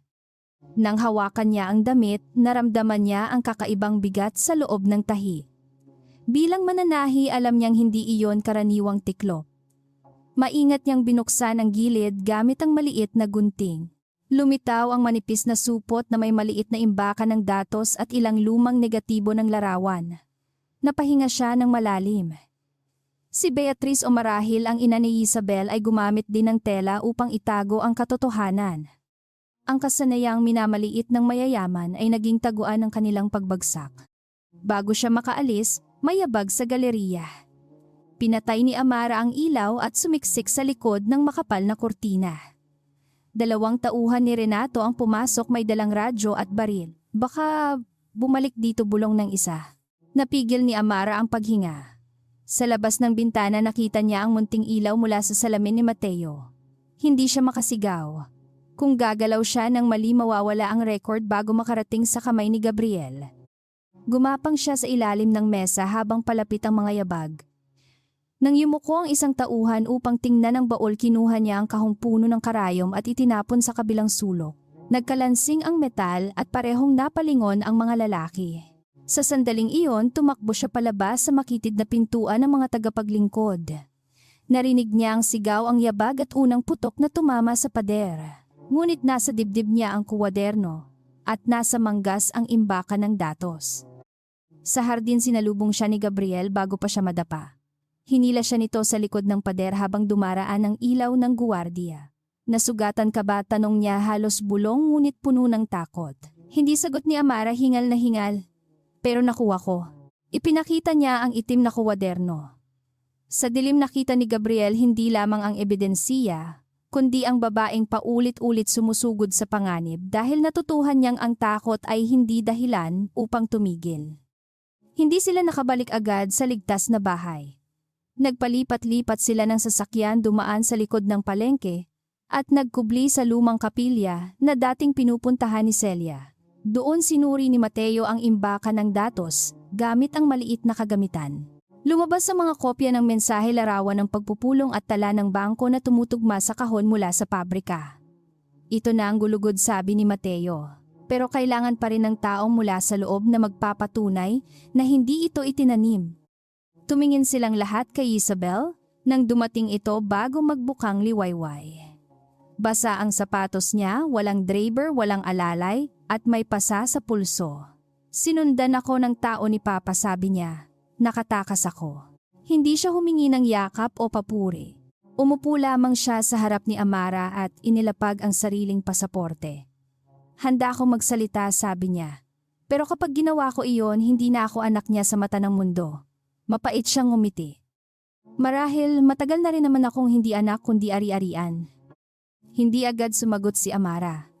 May bahagi sa kanya ang nais manumbat, alalahanin ng unang paghamak ni Isabel ang mga salitang minsang tumusok sa kanyang pagkatao. Ngunit nakita niya ang babaeng nanginginig sa harap niya at naalala niyang hindi pare-pareho ang hugis ng kulungan. Hindi mo kailangang maging mabuti sa isang gabi, sabi ni Amara. Kailangan mo lang tumigil sa pagiging kasangkapan ng masama. Napatingin si Isabel sa kanya at sa unang pagkakataon walang yabang sa mga mata nito. Habang lumalalim ang kanilang alyansa, gumagalaw naman si Renato ng mas marahas. Kinabukasan, ipinatawag ng lupon ng Alonzo Group si Gabriel sa biglaang pagpupulong. Kumalat ang balitang sinira niya ang kasunduan.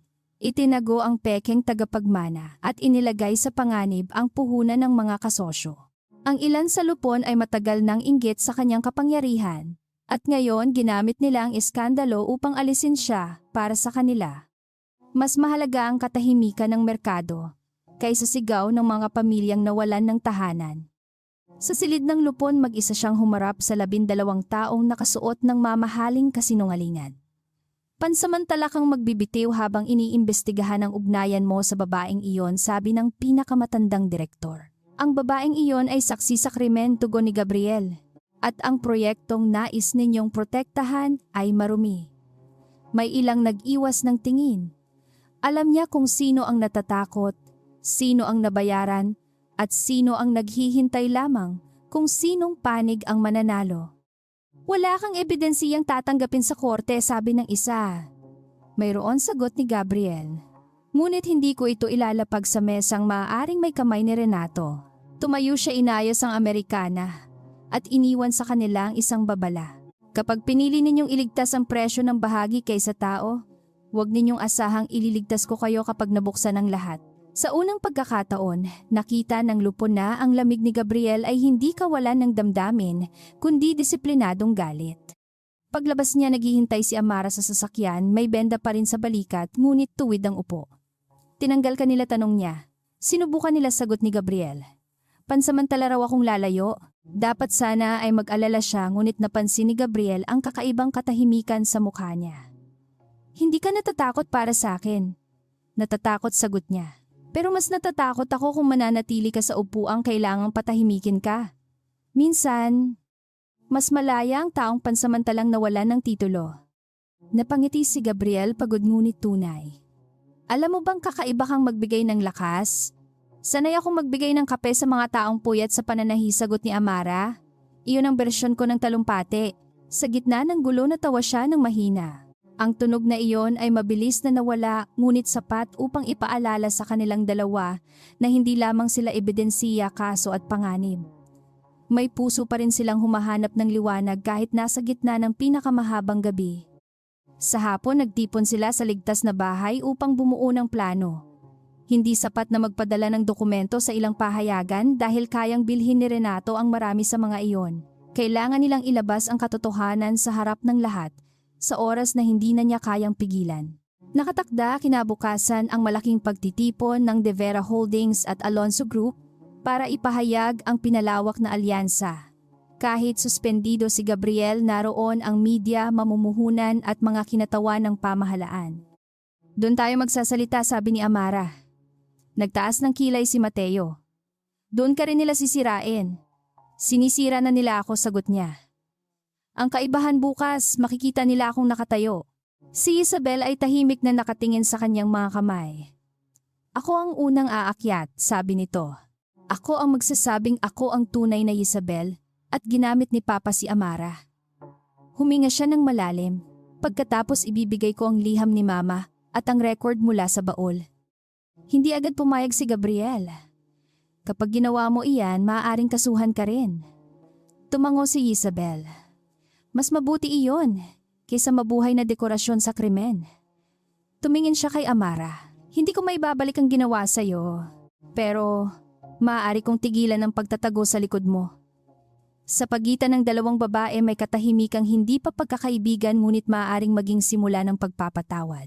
Hindi mabilis ang tiwala ngunit minsan nagsisimula ito sa pagpili ng parehong kaaway. Gabi na nang dalhin ni Amara ang lumang damit na kulay abo sa mesa.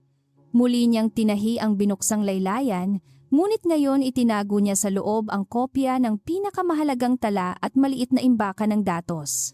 Kung agawin nila ang bag, kung patayin nila ang ilaw, kung hulihin nila tayo bago makarating sa entablado, may isa pa ring taguan, paliwanag niya. Napatingin si Mateo nang may paghanga. Ginagawa mo sandata ang damit, umiling siya. Matagal nang sandata ang bagay na minamaliit nila. Lumapit si Gabriel habang nag-iimpake ang iba. Hindi kita pipigilan bukas, sabi niya. Pero kailangan kong malaman kung buong loob mo itong pinipili. Tumingin si Amara sa kanya. Buong takot ko itong pinipili, sagot niya. Hindi ako matapang sa paraang iniisip nila. Natatakot akong mamatay, mapahiya, mawala si inay at makita kang masira dahil sa akin. Pero mas natatakot akong bumalik sa buhay na may alam akong katotohanan at pinili kong lunukin iyon. Hinawakan ni Gabriel ang kanyang kamay at sa pagkakataong iyon hindi na lamang aliw ang naroon. May pangakong hindi kailangang maging marangya. Hindi ka dahilan kung bakit ako masisira, sabi niya. Ikaw ang dahilan kung bakit malinaw sa akin kung ano ang dapat iligtas. Napuno ng luha ang mata ni Amara ngunit ngumiti siya. Sa labas umuulan muli, ngunit hindi na iyon ulan ng pagtakas. Iyon ay tila paghuhugas sa daan bago ang pagharap. Sa kabilang dulo ng lungsod nakatayo si Renato sa itaas na palapag ng kanyang opisina, pinapanood ang mga ilaw na parang mga bituing pag-aari niya. Ibinigay sa kanya ng tauhan ang balitang maaaring magsalita si Isabel. Walang sigaw na lumabas sa kanya. Mas nakakatakot siya kapag tahimik. Kung gusto nilang gawing hukuman ang pagtitipon bukas, sabi niya, gagawin natin itong libingan ng kanilang dangal. Ihanda ang pulis, ang mamamahayag at ang kuwento. Bago sila magsalita, sila ang aakusahan. Kinabukasan ay hindi pa dumarating ngunit ang lungsod ay tila nakahawak na sa hininga. Sa ligtas na bahay natulog si Celia matapos basbasan ang noo ng anak. Si Isabel ay nakaupo sa sulok, binabasa ang liham ng ina niyang ngayon lamang niya nakilala. Si Mateo ay nagbabantay sa pintuan. Si Gabriel ay nanatili sa tabi ni Amara habang tinatahi nito ang huling bahagi ng laylayan. Sa bawat tusok inilalapit nila ang katotohanan sa entablado. Nang matapos ang damit, itinupi ito ni Amara ng maingat. Hindi ito kasing kinang ng pilak na damit na ginamit upang nakawin ang kanyang pangalan. Ngunit sa telang iyon nakatago ang bagay na maaaring magbalik sa kanya sa sarili. Tumingin siya kay Gabriel, kay Isabel, kay Mateo. at sa pintuang hahantong sa pinakadelikadong araw ng kanilang buhay. Bukas sabi niya hindi na ako papasok bilang kapalit ng kahit sino. Papasok ako bilang ako. Dumating si Amara sa gusali ng De Vera Holdings, habang ang langit ay kulay bakal at ang buong lungsod ay tila nakatingin sa iisang pintuan. Suot niya ang abong damit na tinahi ng sariling kamay, simple sa unang tingin ngunit mabigat sa mga lihim na nakatago sa laylayan. Wala siyang diamante, walang pangalan ng mayamang pamilya sa likod, at walang ibang kalasag kundi ang katotohanang paulit-ulit sinubukang sunugin, burahin at takutin. Sa harap ng gusali nagkukumpulan ang mga mamamahayag, mamumuhunan, pulis at mga taong taga San Isidro na nakarating matapos kumalat ang balitang magkakaroon ng malaking pahayag. Ang ilan ay naniniwala pa rin sa mga artikulong tumawag kay Amara na manloloko. Ang ilan naman ay tahimik na umaasa na sa likod ng eskandalo, may sinumang magsasabi ng kanilang pangalan. Para sa mahihirap minsan sapat ng marinig na hindi sila kathang-isip lamang. Gabriel ay lumakad sa tabi ni Amara, hindi nauuna at hindi rin nasa likod. Iyon ang pinili niyang paraan ng pagprotekta sa kanya. Hindi niya siya itinulak sa anino at hindi rin niya inagaw ang entabladong kailangan nitong harapin. Sa bawat hakbang ramdam niya ang galit ng lupo ng mata ng mga kaaway at ang panganib na maaaring sumabog anumang sandali. Ngunit mas malinaw sa kanya ang kamay ni Amara na hindi na nanginginig. Sa likod nila dumating si Isabel na walang kasamang tauhan ng pamilya. Suot niya ang itim na damit ng pagluluksa, hindi para sa patay, kundi para sa buhay na ginugol niya sa pagsunod sa takot ng ama. Hawak niya ang mga liham ng ina, at sa unang pagkakataon hindi niya itinago ang pasa sa pulso. Nang makita siya ni Amara, tumango ito ng tahimik. Hindi pa sila ganap na magkaibigan, ngunit pareho na silang tumigil maging bilanggo. Sa loob ng malaking bulwagan ng entablado ay pinalamutian ng mga bulaklak at gintong tanda ng pakikipagsanib. Sa likod ng podium nakaupo si Renato De Vera, maayos ang Amerikana, tuwid ang likod at nakangiti sa paraang tila walang gabing naganap sa lumang pagawaan. Sa kanyang paligid ay mga direktor opisyal at abogadong sanay magpalit ng katotohanan ayon sa presyo. Nang makita niya si Amara, ngumiti siya na parang ama, ngunit ang mata niya ay kutsilyo. Nagsimula ang programa sa mga salitang pinakinis ng mga tagapagsalita. Binanggit ang pag-unlad, tiwala, kinabukasan at malasakit, mga salitang madalas gamitin upang takpan ang amoy ng winasak na bahay. Umupo si Amara sa unang hanay at nakinig. Bawat palakpak ay parang pako sa sahig na minsan niyang tinapakan bilang mahirap na hindi nakikita. Ngunit ngayon alam niyang hindi siya pumasok upang humingi ng puwang. Pumasok siya upang kunin ang tinig na inagaw. Nang tumayo si Renato, dumami ang ilaw ng kamera.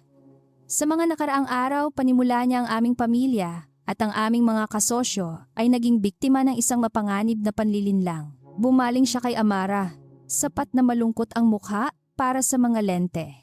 Isang babaeng pinagkatiwalaan namin ang gumamit sa pangalan ng aking anak upang gumawa ng kaguluhan, sirain ang proyekto at ilayo ang publiko sa tunay na adhikain ng kaunlaran. Umugong ang bulwagan. May mga mamamahayag na nagsimulang magtanong, may mga pulis na bahagyang lumapit sa hanay ni Amara. Tumayo si Gabriel ngunit hinawakan niya ang braso nito.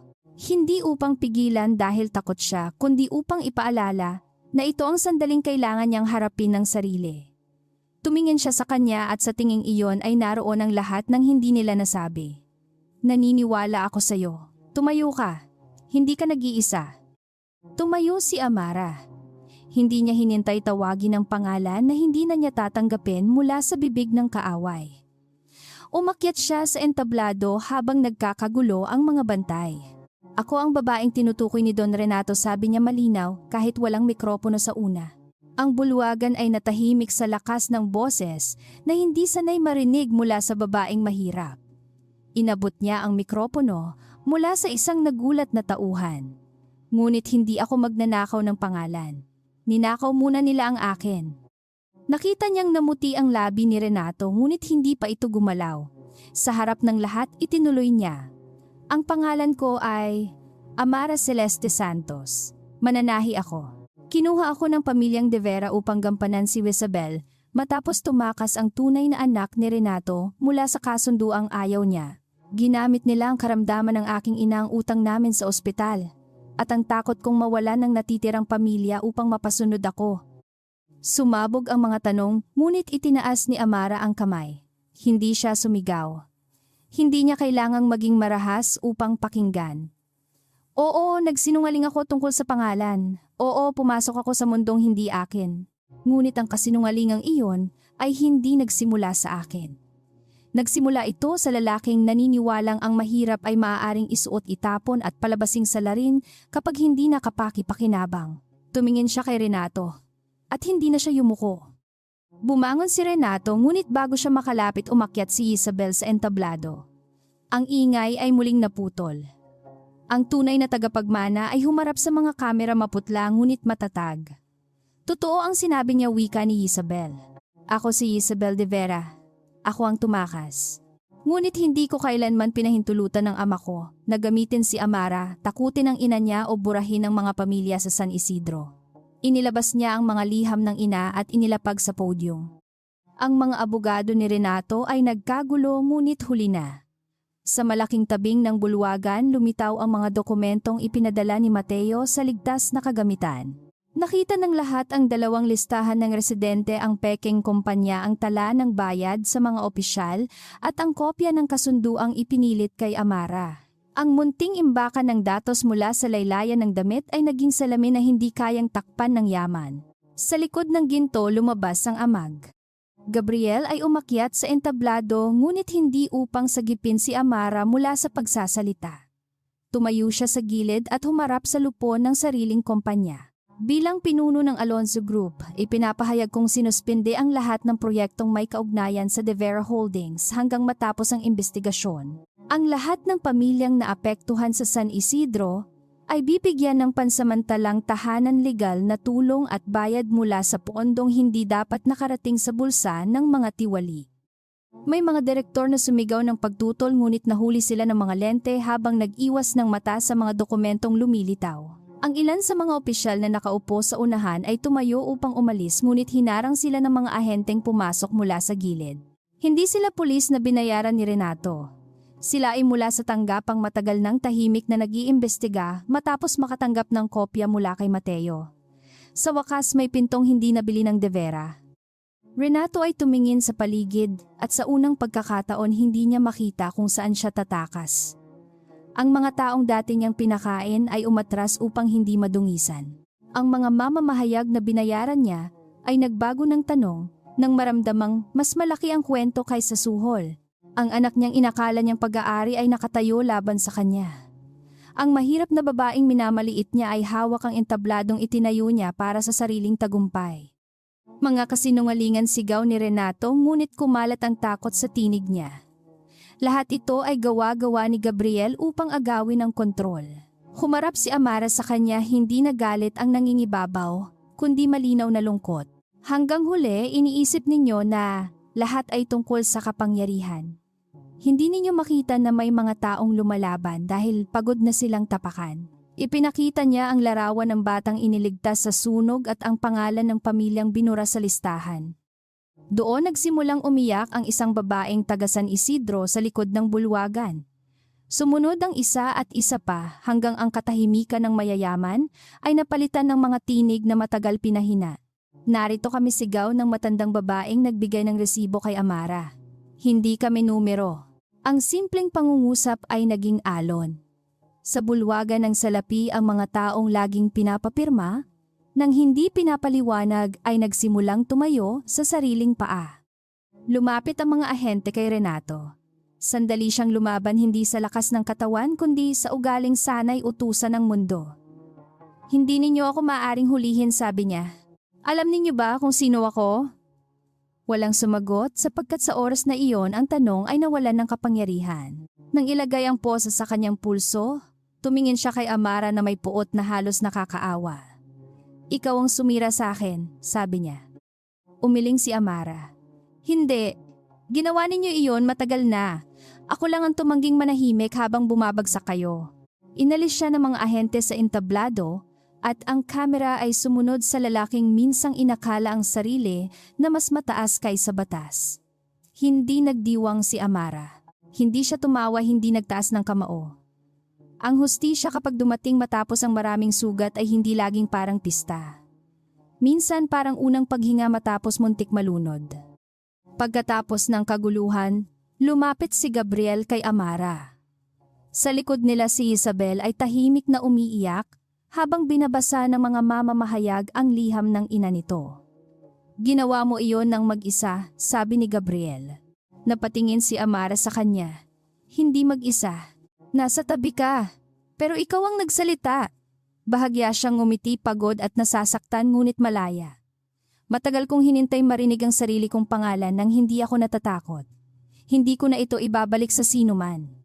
Lumipas ang ilang buwan at ang San Isidro ay hindi naging paraiso sapagkat ang tunay na paghilom ay mabagal at mahirap. Ngunit huminto ang sapilitang pagpapalayas, nagsimula ang imbestigasyon sa lupa at nabigyan ng pansamantalang tahanan ang mga pamilyang nawalan ng bubong. Ang pondo mula sa mga nakumpiskang ari-arian ng De Vera ay ginamit para sa paaralan, klinika at kabuhayan.